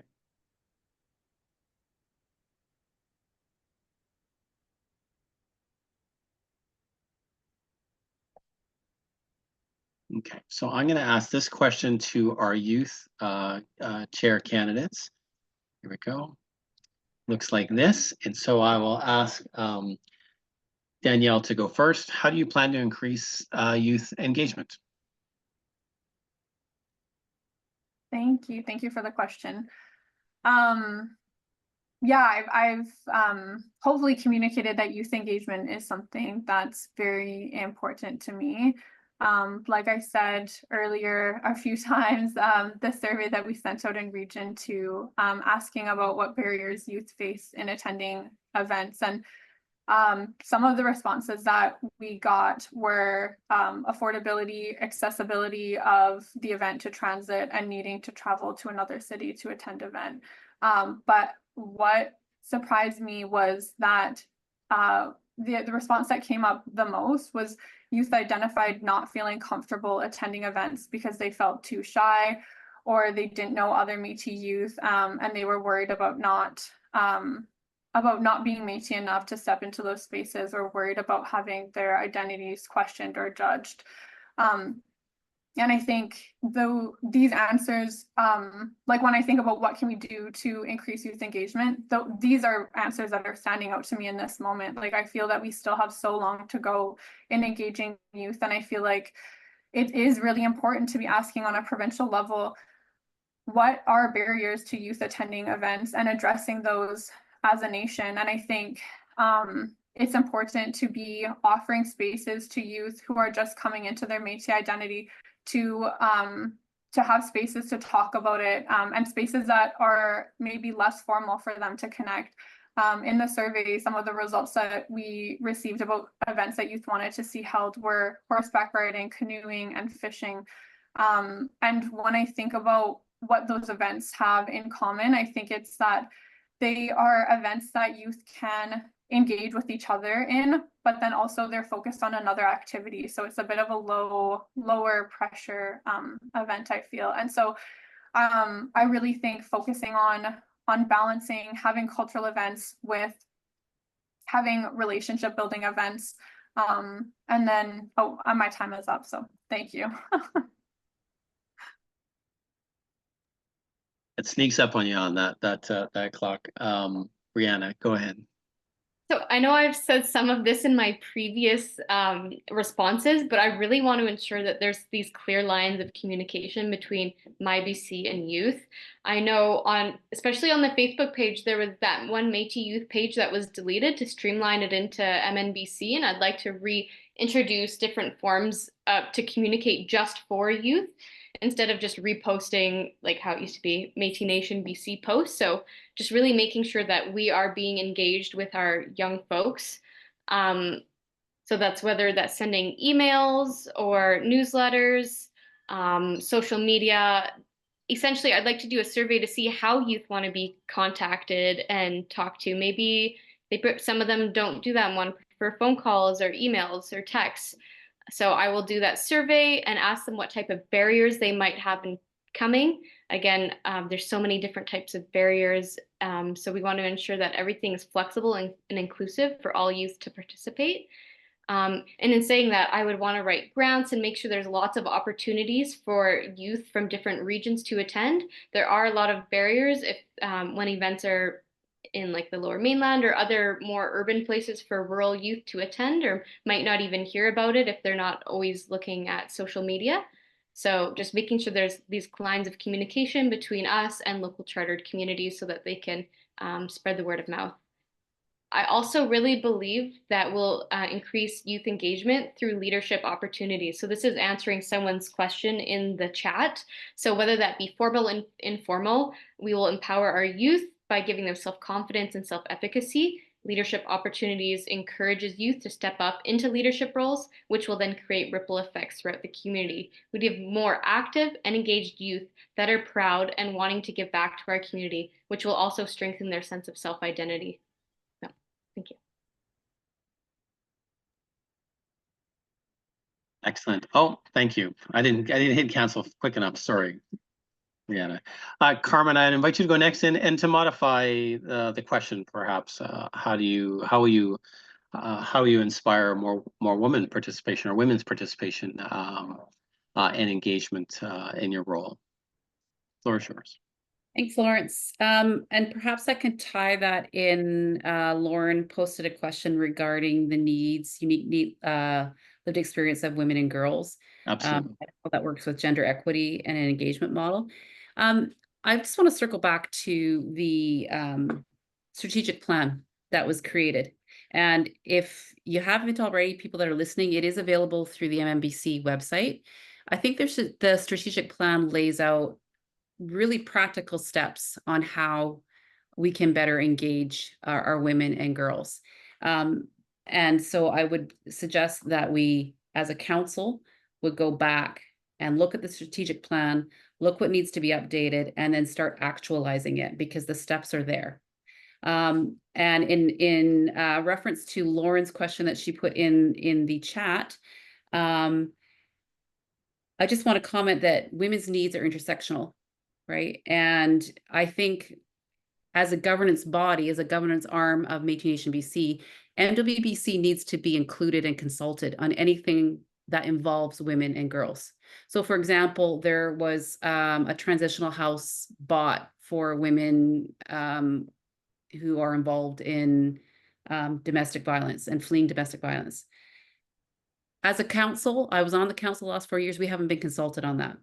So there's some gaps where we can do better, right? So because our needs are intersectional, we should be speaking with every ministry and seeing what those needs are from an operational standpoint, and then that can go down to community through our regional reps, and then we can find out where those needs meet and where the gaps are.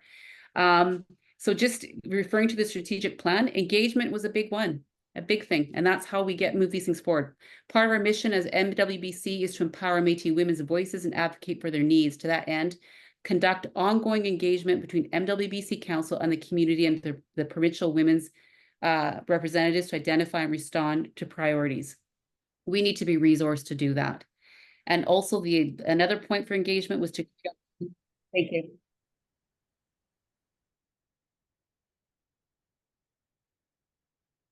Thanks, Carmen. I do appreciate the time goes fast.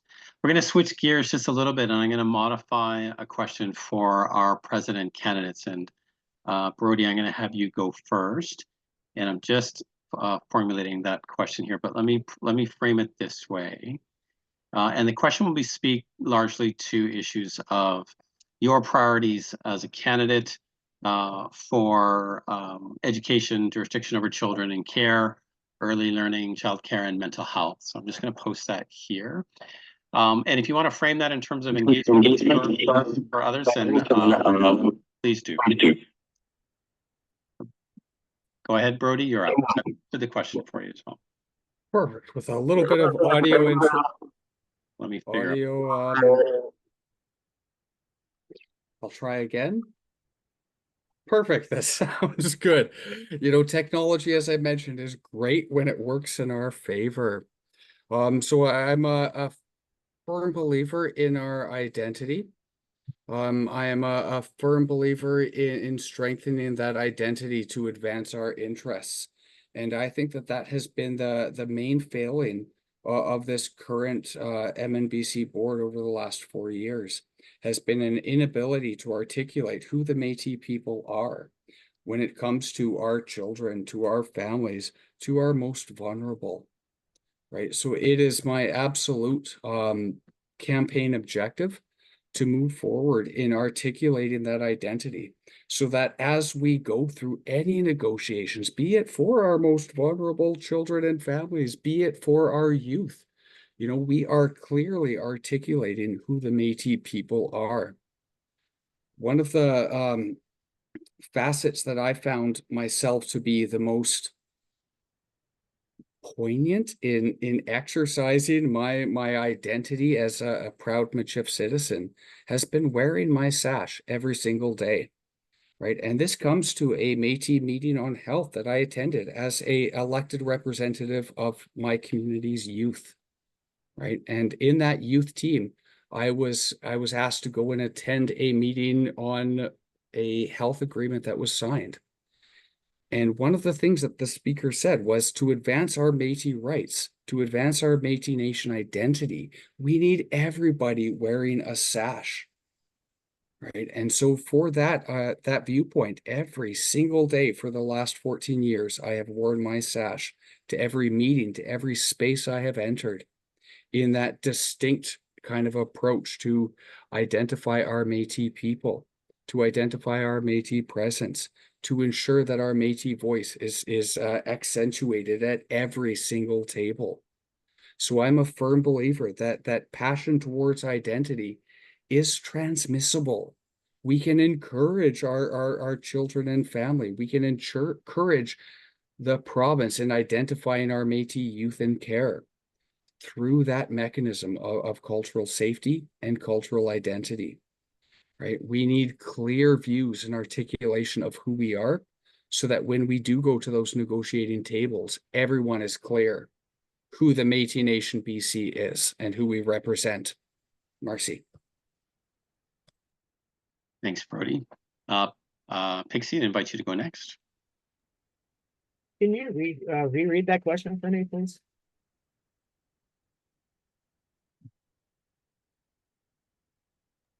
You're on mute. Oh, it's good. I just posted it. So please speak to your priorities for education, jurisdiction over children and care, early learning, and childcare, mental health. So really, what are those priorities for those areas where our most vulnerable folks are and our young people? Well, priorities for education. I think priorities for education in all aspects of education, not just education in the school system, but education around the province. There's agencies around this province that don't even know Métis people exist. There is places where I think that there is many places where we can sit to raise our agency and our voices. So education across the province on who the Métis people are, the amount of agency we have in the province, and using that voice and using our people, our voices, and raising that as far as education goes to many different agencies across the province, not just the federal and provincial government. I think there's many agencies across the province that can help us do that and raise our agency as we sit there. As far as healthcare goes, I've worked on many initiatives with healthcare, working with suicide prevention, assist. I have done many groups in healthcare. Healthcare to me is vital. We all need healthcare. We all need to have Blue Cross or something. Our nation needs to be working to make sure that we have sustainable healthcare, not just viable healthcare that's been given to us by the provincial government. We need sustainable healthcare for our veterans, for all people across this province, and we need to be working at that. I work collaboratively within my union to make sure that all union employees had healthcare benefits and extended benefits.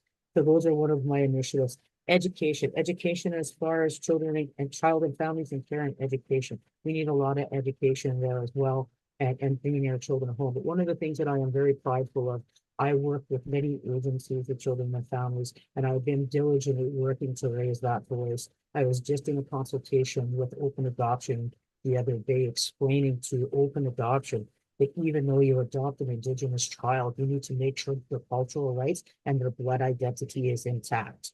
So those are the things that I'm still doing across the province while I'm still trying to run for an election. My voice is your voice. Please vote for Wells.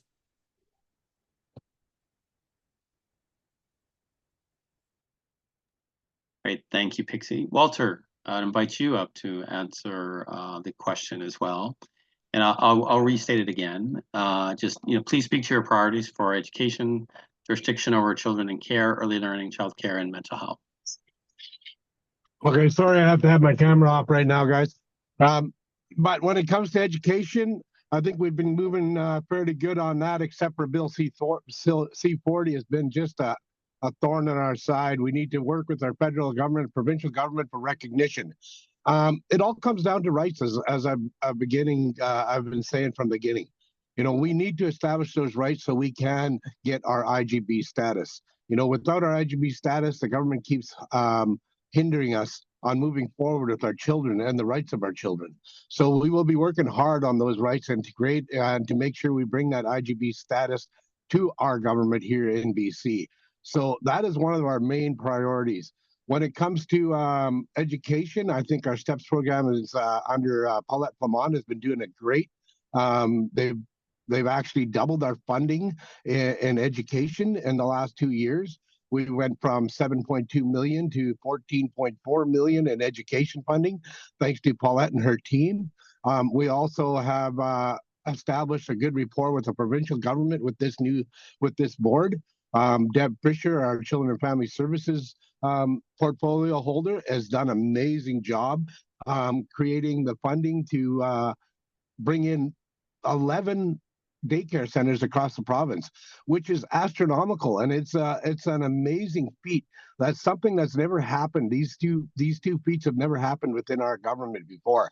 MNBC has been moving forward for the last 3 years faster and bigger than they've ever have, and I want to continue moving those forward and to help our children in need. I also believe that we need to make sure that our children that are being adopted by Métis families are recognized as Métis children, are being taught the Métis culture and heritage, are being taught the language. So I do not want to get into a scenario because we can't find their heritable rights, their family history. Once they're adopted into a Métis family, I think we have to bring them in as a Métis citizen and bring them in right up until they exist. That is a big issue in a lot of governments, but I will be supporting that issue to bring our kids home, making sure that we're looking after our children within our homes, and also making sure our education needs are done. We need to bring our children home. We need IGB status. I don't want to get into the same situation that we have been with residential schools. We've heard about all these atrocities that happen to our children, and we've heard about it too late. I don't want to hear about it too late. The government still has our children in care right now. We need to make sure that we're looking after our children, not the government. I don't want to hear stories 30 years from now of how many our kids were harmed, how many kids were lost their lives, how many of them have no idea of their culture, their language, and their heritage.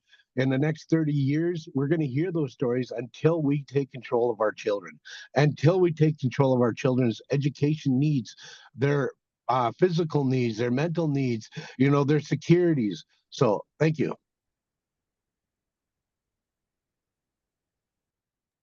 Excellent. Thank you, Walter. I'm going to invite candidate Melanie to go next, and then we'll finish with Louie. Go ahead. Thank you. So I did speak to my priorities for children and families, but I can reiterate it again. Absolutely. I'm worried that if we go for jurisdiction without having the proper model and without doing it with our service providers in a good way that have delegated agencies, then we are going to be unsuccessful. I do believe that we can create a model that will work well with them and get their ideas and bring in their processes because they do know where our children are, and we can get this done, but we have to do it in a good way from point state of Métis Nation, British Columbia, and all of us and all of our citizens, because we all want our children.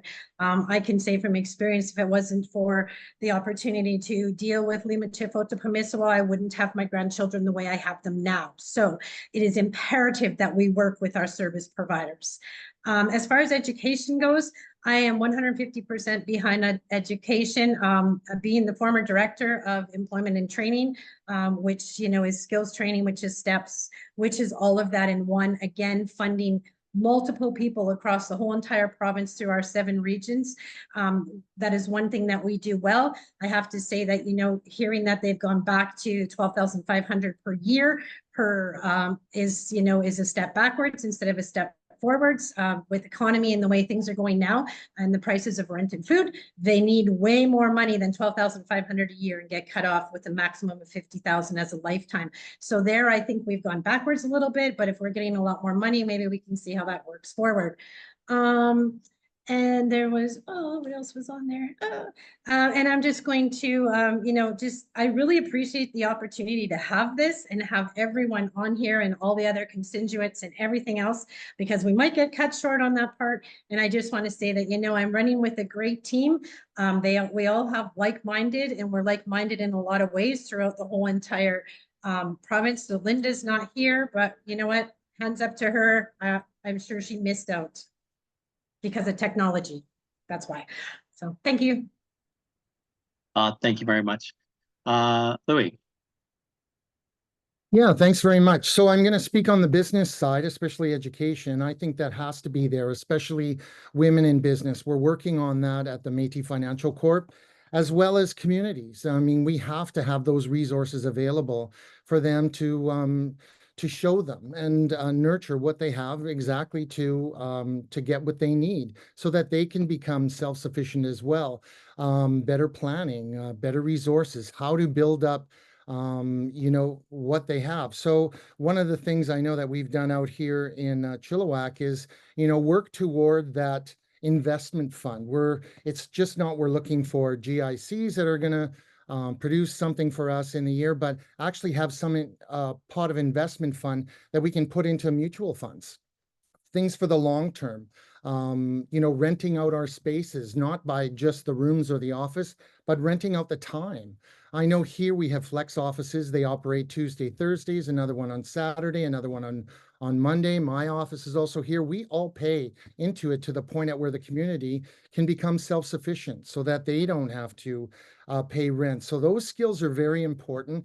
I think we should increase those with economic development and crossing over to steps as well. Jurisdiction for our children and families, absolutely. That's it's in our economic plan.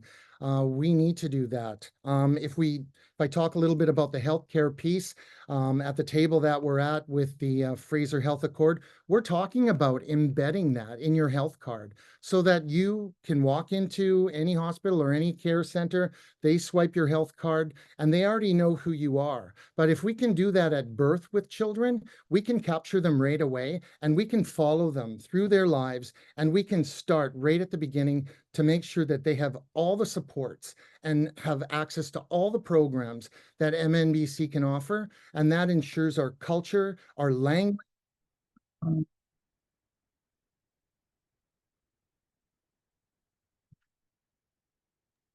Thanks, Louie.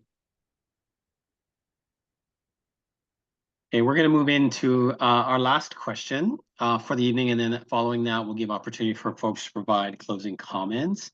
Well done, everybody. I've just put Carmen on notice that she's going to lead the next question, and the question is pretty broad. We've seen a lot of questions this evening specific to things like Section 35, Métis rights, prioritizing leadership in this space.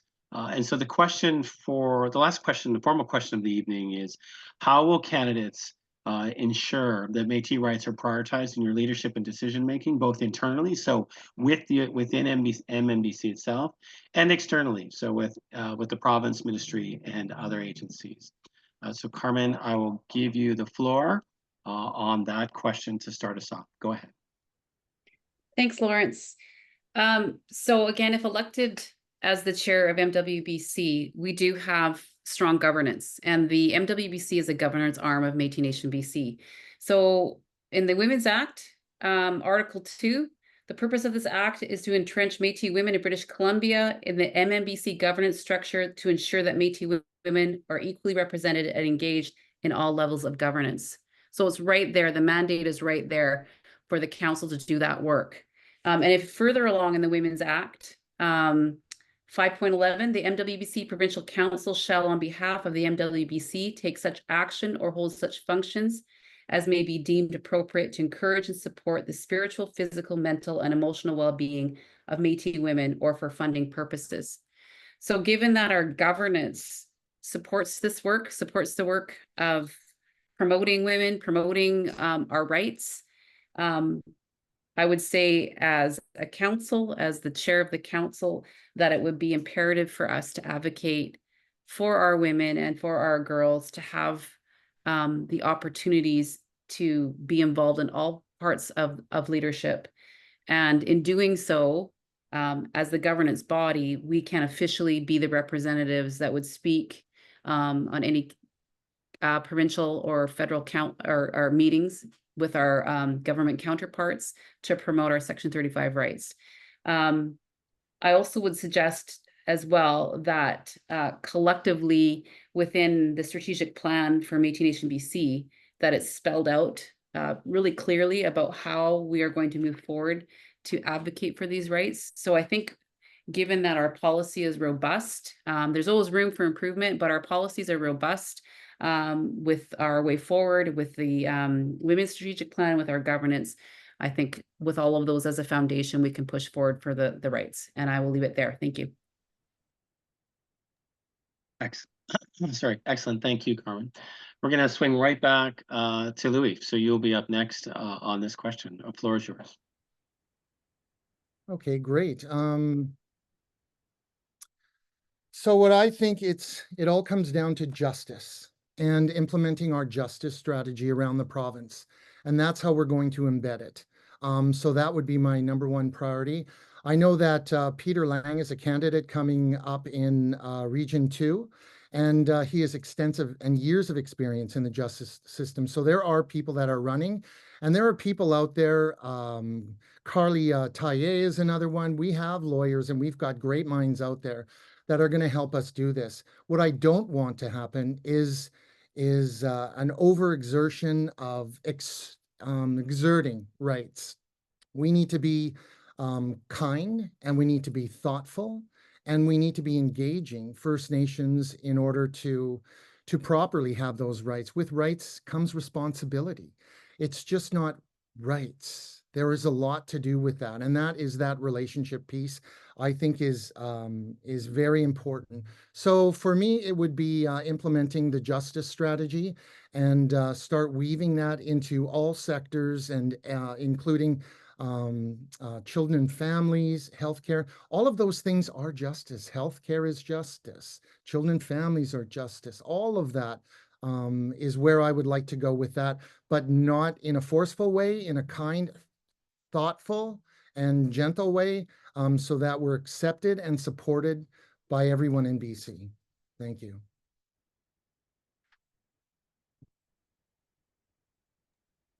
Thank you, Louie. Melanie, I'll invite you to follow. Thank you so much. I'm just really looking for the question again. There's a bunch here and I might have lost it. Can you just repeat it for me, please? I can. Let me just restart this clock though, so I don't cut into your time. Yeah. So as a candidate, how will you ensure that Métis rights are prioritized in your leadership and decision-making, both internally within the organization and externally with provinces, ministries, and other agencies? So I think that working together, collaborating and in unity has to be one thing. So when the board is working in together in rights and defining what the rights are, there's rights for healthcare, there's rights for mental health, there's, you know, rights for land, there's jurisdiction, there's all these different things. And I think that we need to bring the communities in. And again, that's taking the board out of the rooms and taking them out to community to get those ideas on how we're going to go rights forward. We need to get to the federal government table and do that. you know, and stop all this fighting across the whole entire Canada and provinces, everything, everyone. We have to stop fighting. We're not holding it together as Métis people. We just look like all we want to do is fight with each other, one and another, pull, call each other down.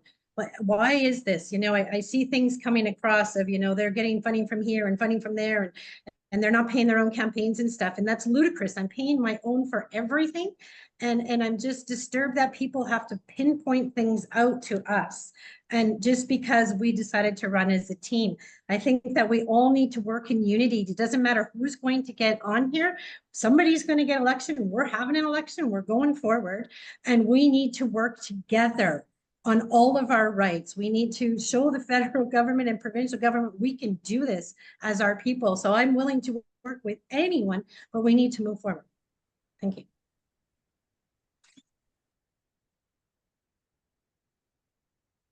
Thank you, Melanie. Pixie, the floor is yours. Can I get her extra 40 seconds? No, just kidding. Just completely kidding. So I believe that Métis rights are essential. I said achieving recognition for Métis rights is a multifaceted process, and I said that earlier. It requires a combination of legal, political, and community-driven strategies. And I believe those community-driven strategies together are community mobilization and education, raising the awareness about Métis people, communities, and the broader public, working within that agency, involving educational campaigns, cultural events, and community meetings to build unified voices. I believe allyship and partnerships with First Nations in our local communities and engaging with non-governmental organizations to raise our agency voices in around the province. We need help. We can't do this alone. And I think policy development and implementation, developing and enforcing policies that reflect Métis customs and practices in the province of British Columbia or as Métis people. I think research and documentation, we need to find the research. We need to be documenting all of our culture and history in the province of British Columbia and not just putting all of us in one basket like Kelly Lake. I think there's other opportunities around this province to find that. I think the walk from Jasper into Canada might have been a start, and I believe there's something there. And I'm not a historian by no stretch of the means, but I figured that out.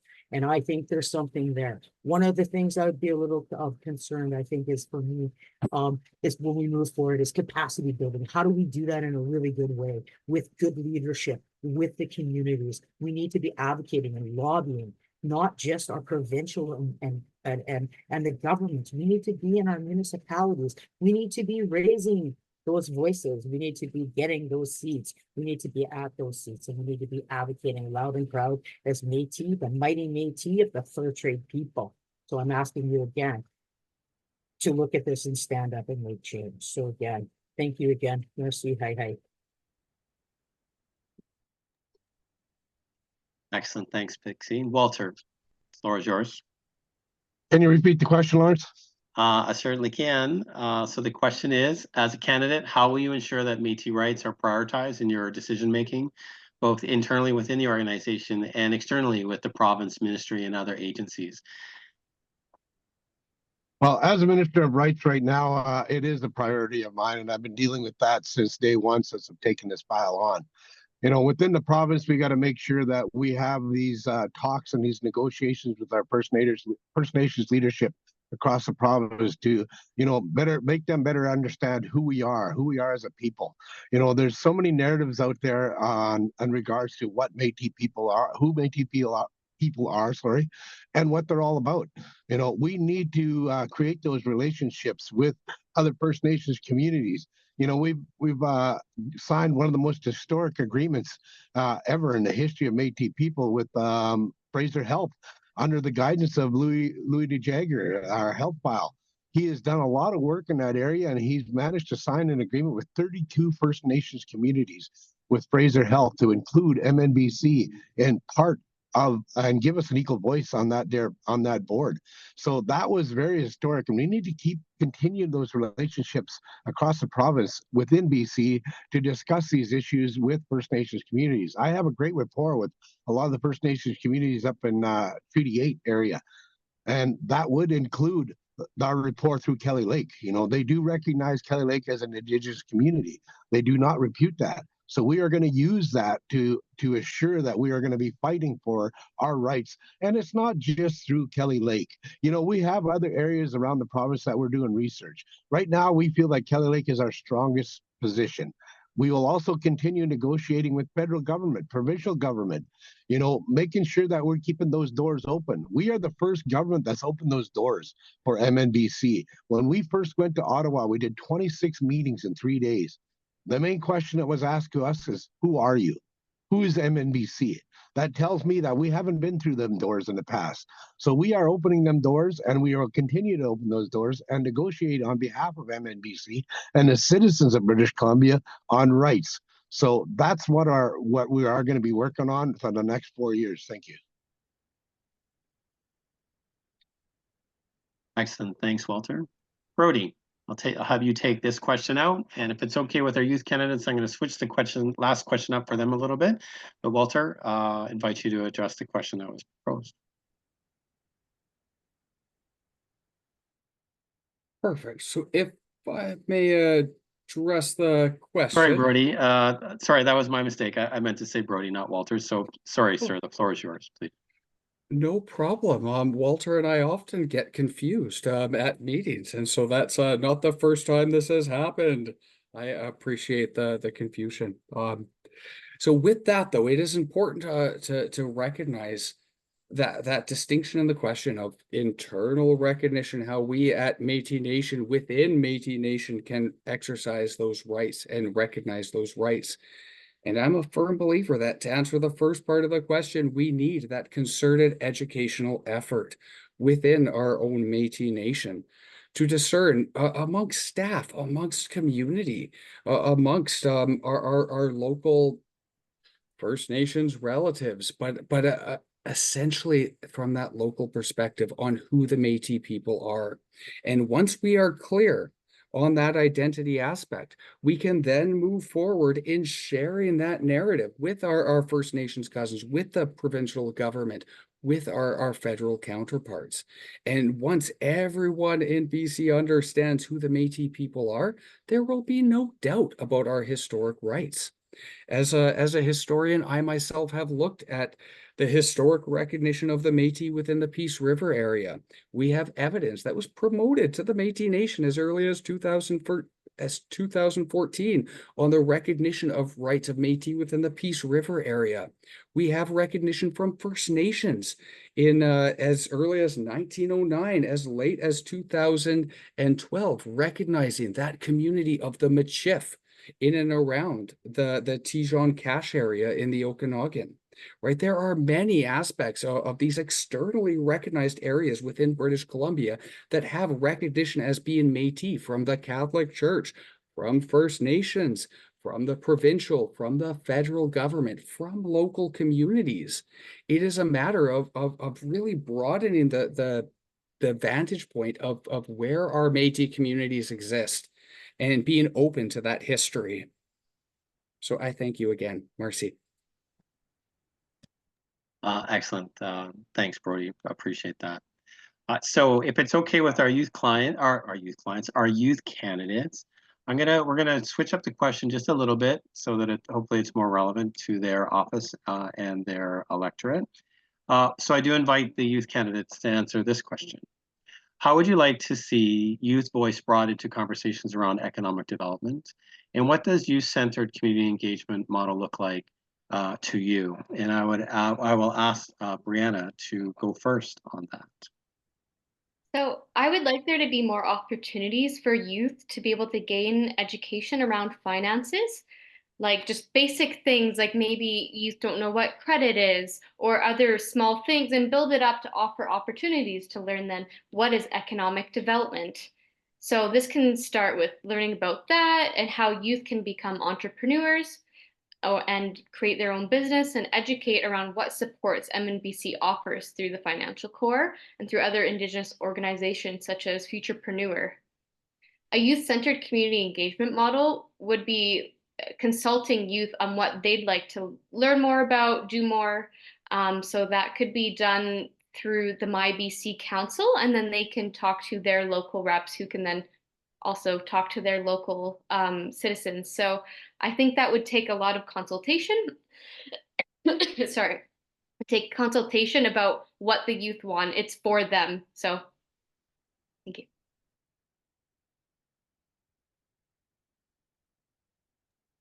Thanks, Brianna. Danielle, floor is yours. Thank you. Yes. Well, as a business owner, I feel that having mentorship opportunities for youth is essential. I would also, one thing that I would love to see is a MyBC Council fundraising opportunity. Like, I would love to see the council elevating a youth, maybe putting their artwork on a t-shirt, and then selling that t-shirt on the trading post, and using those funds, all of them or a portion of them, to support youth programming. Like, these are tangible things that we can do that will provide youth with hands-on learning experience. And these are things that we could do like almost immediately. And I really think that we would see strong benefits for youth in doing that. I also agree on leaning on the Métis Financial Corps. I would also love to see more diploma and training programs so that youth can gain important knowledge and skills to understand economic development. And then just in the last half, I guess, of my time to answer the question, thinking about youth-centered community engagement models.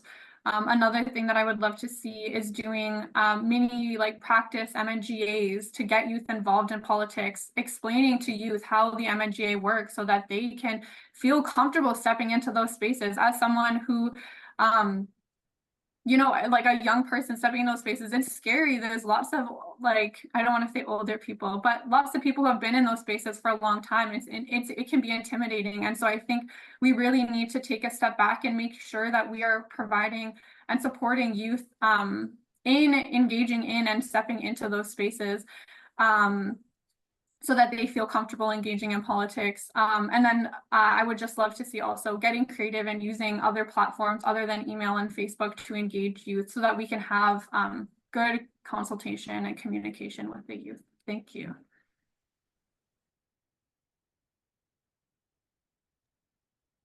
Excellent, thank you. And thank you for allowing me to switch up the question for our last two, for the youth candidates this evening. So we're into the final part of our evening, and so we're going to invite candidates to provide closing remarks. You're going to get a stopwatch again for about 3 minutes, just as a guide. We're going to reverse the order that we started with. So we're going to start with Walter this evening. So Walter, we'll start with Walter. That'll be followed by Brody, and then Melanie. So just a heads up that that those are the next three in order. So Walter, the floor is yours for closing comments on your candidacy. Thanks, Lawrence. Well, one thing I'd like to do is, if you elect me as your president, first thing I would like to do is start an elders committee. I think we have neglected our elders for too many years. We need to put an elders committee to help us guide our way. We put a committee together and we would bring an elder with us on all of our meetings, federal, provincial, municipal, within our province, to help us guide our ways, you know, help get some advice from them as we make decisions on behalf of our citizens. I think this is very important, as nobody has mentioned, you know, the importance of these elders that we've had over the years. You know, I've watched it. I've been part of the Métis Nation, like I said, all my life. I've seen the growth and I've seen what's been going on and I've seen the politics of it. You know, our elders are why we're here. Our elders have kept our nation alive. Our elders have had meetings in their living rooms and their kitchens to keep the Métis Nation where it is today, to bring us to this spot, you know, to have us available to fight for our rights, fight for our children, fight for our education. You know, our elders are so important for us moving forward. So we definitely need to bring our elders in and start having them guide our way through this year. Very, very difficult time. You know, I've seen the growth. I've seen what's happening with MNBC, and I'm very encouraged now.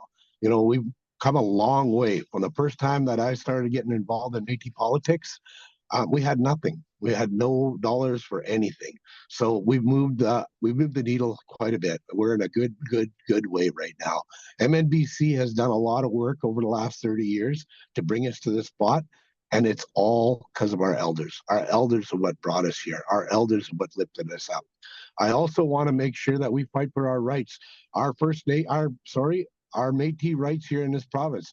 Our First Nations communities have set the groundwork for us. You know, that's why I have so much respect for First Nations people in this province, is because they were the ones that fought the government for Indigenous rights in this country. They were the ones that brought us to the table to get recognition for Aboriginal people in this country. First Nations people were the first ones to step up and do that. So I'll always respect them for what they've done and where they brought us today to bring us to the table. So I also will be making sure that we fight hard for our rights. Our rights are very, very, very important going forward. I will not let anybody or any group or any nation hinder our fight for our rights. I will not let anybody dictate who we are. I will make sure that MNBC and the citizens of MNBC are heard when it comes to fighting for our rights. I will make sure that we are still in those negotiations with federal and provincial governments moving forward. Those negotiations are very important in regards to the existence of Métis people in this province. So, I guess I'm done. Thank you. Thanks, Walter. So calling Brody next. Perfect. Thank you very much. And I do absolutely agree with my counterpart for president, my counterpart candidate Walter, in the need to have an elders council. I'm a firm believer that through our elders, we can receive that positive direction on how to promote and move our nation forward. I, however, do believe that we need that solid education so that when we meet with our elders, we are clear on who our Métis Nation is. So as president, my top commitment is to advance our Métis understanding of our own history, right? Our own history, our own culture, and our own identity. It is my belief, my firm belief, that having a solid understanding and an articulate view of Métis history, culture, and identity, that we will be better positioned to negotiate in every facet with our rights, our funding, and our relationships with our First Nations counterparts, as well as our provincial federal counterparts. This is important because recent actions of the current board have muddied the waters when it comes to who the Métis people are. Right, this confusion has resulted in challenges to our Métis governance from external organizations. For example, the Union of BC First Nations has publicly stated that there are no Métis rights in BC as a direct result of Bill C-53. Right? Examples again, going into in-camera sessions because of fear of external organizations. We as Métis need to be proud of who we are, of our rights, of our history, of our cultural identity. Right? And as I mentioned before in previous public statements, if we are clear of who we are as a Métis, people will look at MNBC and they will say, gosh darn it, I would like to be a member of that organization. You know, that's who represents Métis in BC. And we will not need to go into in-camera sessions to discuss external or other Métis organizations. We will have that clear, solid view of who we are as a Métis people. As president, it is my commitment and part of my platform to facilitate monthly education sessions on the topic of Métis history and Métis identity, not just within our chartered communities, but all citizens and all applicants, because that will facilitate that registration process where people will feel like, hey, I belong to this nation. And at the end of the day, we want citizens to feel at home with Métis Nation, British Columbia. Right? So I'm a firm believer that advancing our history, our rights, and our identity and our culture, we will be able to promote Métis Nation BC as the representative body for Métis in British Columbia. Thank you. Excellent. Thanks, Brody. Melanie, floor is yours. Merci. So first off, I'd like to say merci to everyone for joining us tonight. I really appreciate you taking your time out to come and learn about all of us that want to move our nation forward. I want to just bring up that running on a team with Greg, Linda, Allen, and Don Corson, we have come up with, and Wendy Chetravan, we have come up with a number of platform-ish things that we want to bring forward.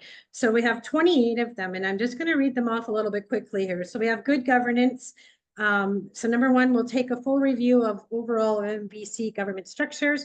Number two, establish an elders council. Number three, hold the board meetings in regions. Number four, publish decisions reached in camera. Under the next line, physical responsibility, accountability, and transparency. Full review and disclosure of the state of MNBC finance. Current board salaries to be reviewed by an independent group. Seeking input on annual operating budgets. Publishing annual operating budgets. Implementing policy referred to the Sunshine Policy. List the names and amounts of contractors and consultants on an annual basis. We're also really passionate about domestic violence. Establish a $100,000 domestic violence fund to help Métis parents and their children to come over the cost of immediate expenses. Healthcare for Métis people. We want to advocate for with the federal government to establish healthcare coverage programs for the Métis people.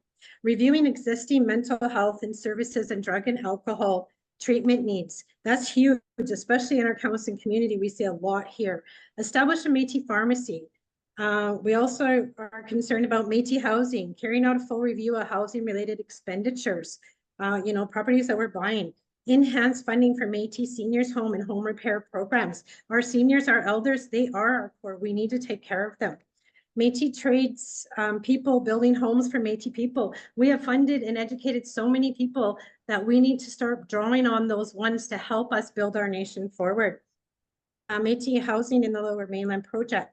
Children and families, again, back to the jurisdiction part and working with the service providers and getting those agencies delegated so that we can work with them for our nation is our first step to bringing our children home. And then almost an education, the greater role of the Métis community. We are also citizenship. There's a lot about that and not happening, but we need to support the staff. There's been major changes there and major changes with the equipment that they're using. And I think that is part of the reasons why we're having such a hard time turning around our Métis. We have great people working for us and we just need to support them in leadership. The Métis recruitment and mentorship program, we're big on that, recruiting one another, helping each other, learning from each other. Thank you. Vote for Melanie Allard for Vice President of Métis Nation, British Columbia. Excellent. Thanks, Melanie. Danielle, invite you to follow. Thank you so much. I will hopefully be short and sweet. I want to start by thanking One Feather for providing us this opportunity to express ourselves and to share a little bit about ourselves and our platforms.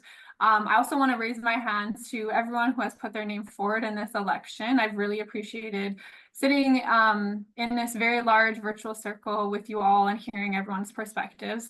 I will take a moment because this question has come up a few times in chat. I would just like to say I do not belong to any other Métis organization other than me, other than MNBC. And I have decided to run for provincial youth chair this year because I've been involved on the ground level and I've seen that there are things that can be changed and improved upon, and I'm dedicated to committing myself to making those changes as necessary. We often hear that youth are the future, but I honestly believe that we are the now. We are the leaders, the change makers, the advocates, and we need to have our voices heard. And I hope that in this conversation, I was able to convey even just if it's just a small fraction of the passion that I have for youth and the importance that I feel to increase and promote youth engagement and involvement. And part of this passion comes from a deep sense of responsibility that I feel to continue building up our youth. We are the elders of tomorrow. It's my belief that we need to be learning Métis traditional teachings, absorbing from our elders now so that we can carry the Métis identity and traditions forward.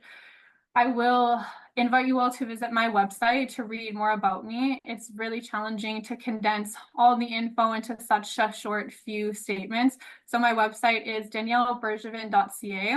Because I have a complicated name, I'm just going to spell it out. It's DANIELLE, sorry, B as in Bob, ERGE, V as in Victor, IN.ca. So daniellebergevin.ca. And if anyone has any further questions, please don't hesitate to connect with me. My contact information, like my email and my phone number, are listed on the website. I would also like to take a moment to thank everyone for attending, and those who are watching online later for taking time out of your lives to sit in this space and to listen to us. And especially for me, I appreciate the space to share my thoughts, perspectives, and vision for youth. And I would invite anyone to reach out to me. I believe that it's essential to change making, to be continually receiving feedback and to hearing other people's thoughts. And so I honestly and truly invite that from everyone. If elected as Provincial Youth Chair, I believe that I have the skill set needed to listen to, advocate for, and to represent Métis youth in BC. Merci everyone on my relations. Thank you. Excellent. Thanks, Danielle. Pixie, you're next. Yeah, first of all, I want to thank One Feather for this opportunity, and I want to thank everybody here for coming out and listening to all of us. One thing I would like to say, this has been one of the most challenging things I've ever had to do, is run against my kin. So this is really hard. This is not an easy thing to do.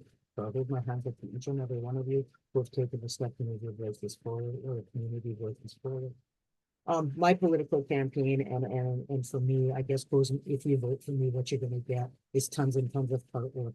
My passion, I believe this with wholeheartedly. Communities save lives. Communities have saved many lives by creating that community awareness and that feel of kinship.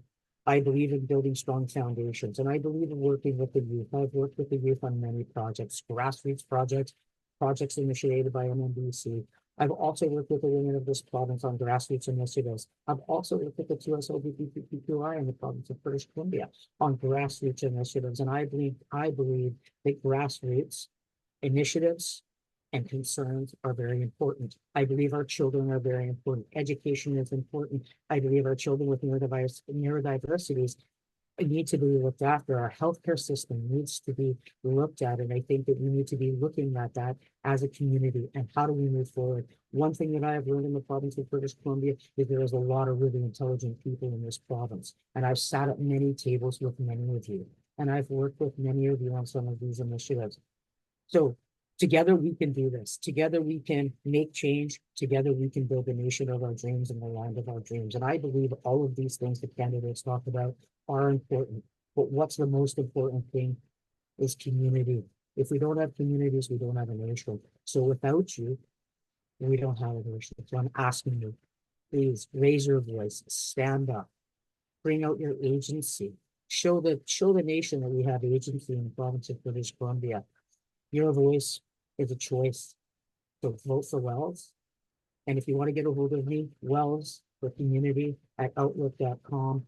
My voice is your voice, and I hope to raise it with you. And I believe in transparency, because some things that I have heard in the last few days about transparency and the things that, some of the things that I'm questioning about Kelly Lake and those things. I want to make sure that we're all transparent and everything is on board and up on the board. So I heard that community presidents and directors moving forward or past were not allowed to go to community. So one of my initiatives today was to find out if that was factual. That's not quite how it was said and meant. So I want to be transparent here. And the fact that I also found out again, and I'm not sure, I'm a community president too, and I'm also a citizen of this nation. Does any of you know about the MOU with Kelly Lake? So I'm curious, when we talk about transparency, this is the things that I talk about with you.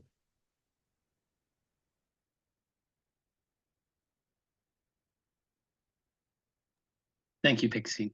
I invite Carmen next. Floor is yours.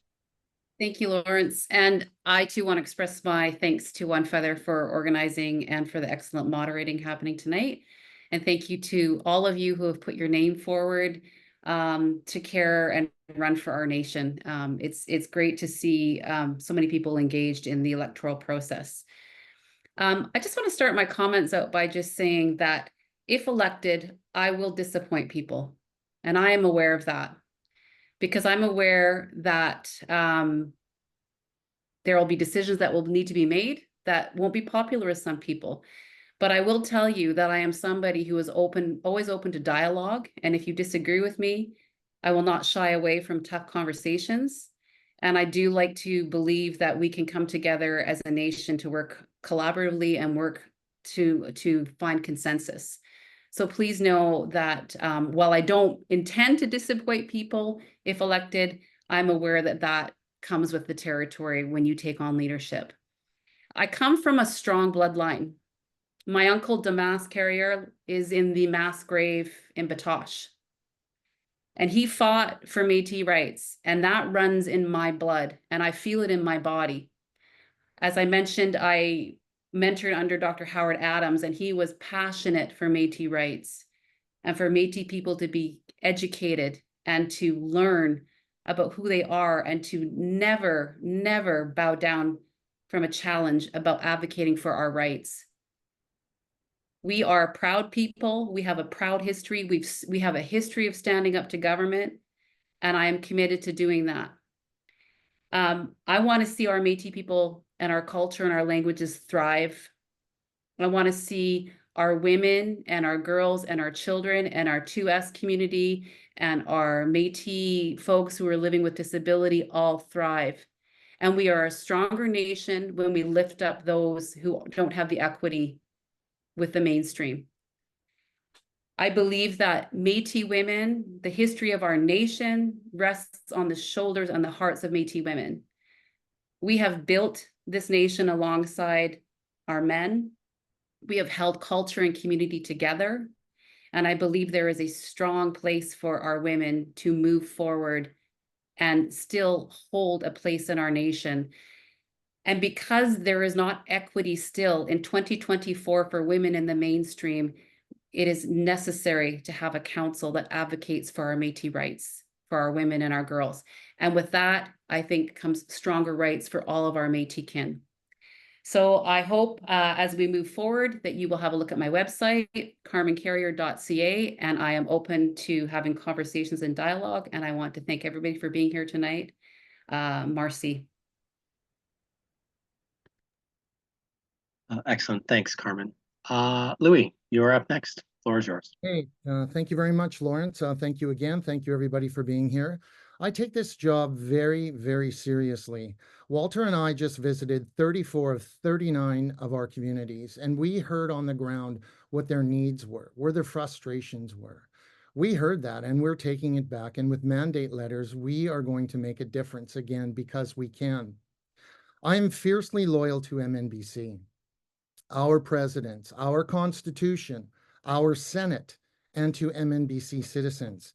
We are positioned now to move forward on so many issues: economic development, self-sustainability, and self-government. We are helping communities to find their forever homes, renovating their existing offices, and have dedicated $1.2 million in helping them keep the lights on. Many services have increased. We are committed to working towards better health care right across this whole province. We have achieved more in the past 3 years than ever before in the history of Métis Nation BC. It is also important to remember where we came from and to know the harm that was done by previous leadership. I am very concerned about groups like the Red River BC affiliate, BCMF, whose sole purpose is to disrupt the good work that we have accomplished for you, the citizens. Forensic audit? Oh my God, that is so serious. There have to be crimes with that. That would completely put all of our funding at risk, and that would not be responsible, not a responsible thing to do by anyone seeking government. We are still catching up to other Métis governments because previous leadership were following others and hoping they would take care of us. I am here to move the interests and rights of our citizens in BC forward. I will not allow MNBC to be absorbed by other outside interests.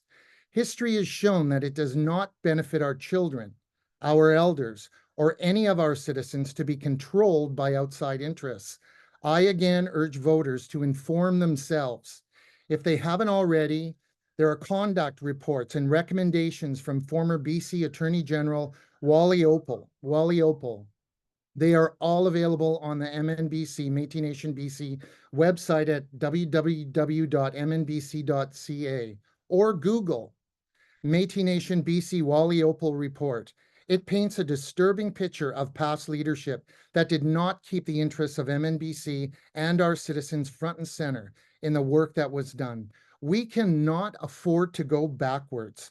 Vote for Walter Minot and Luigi Jagger for trust, for transparency, and putting the best interests of our children and families first. Chigmiigwech.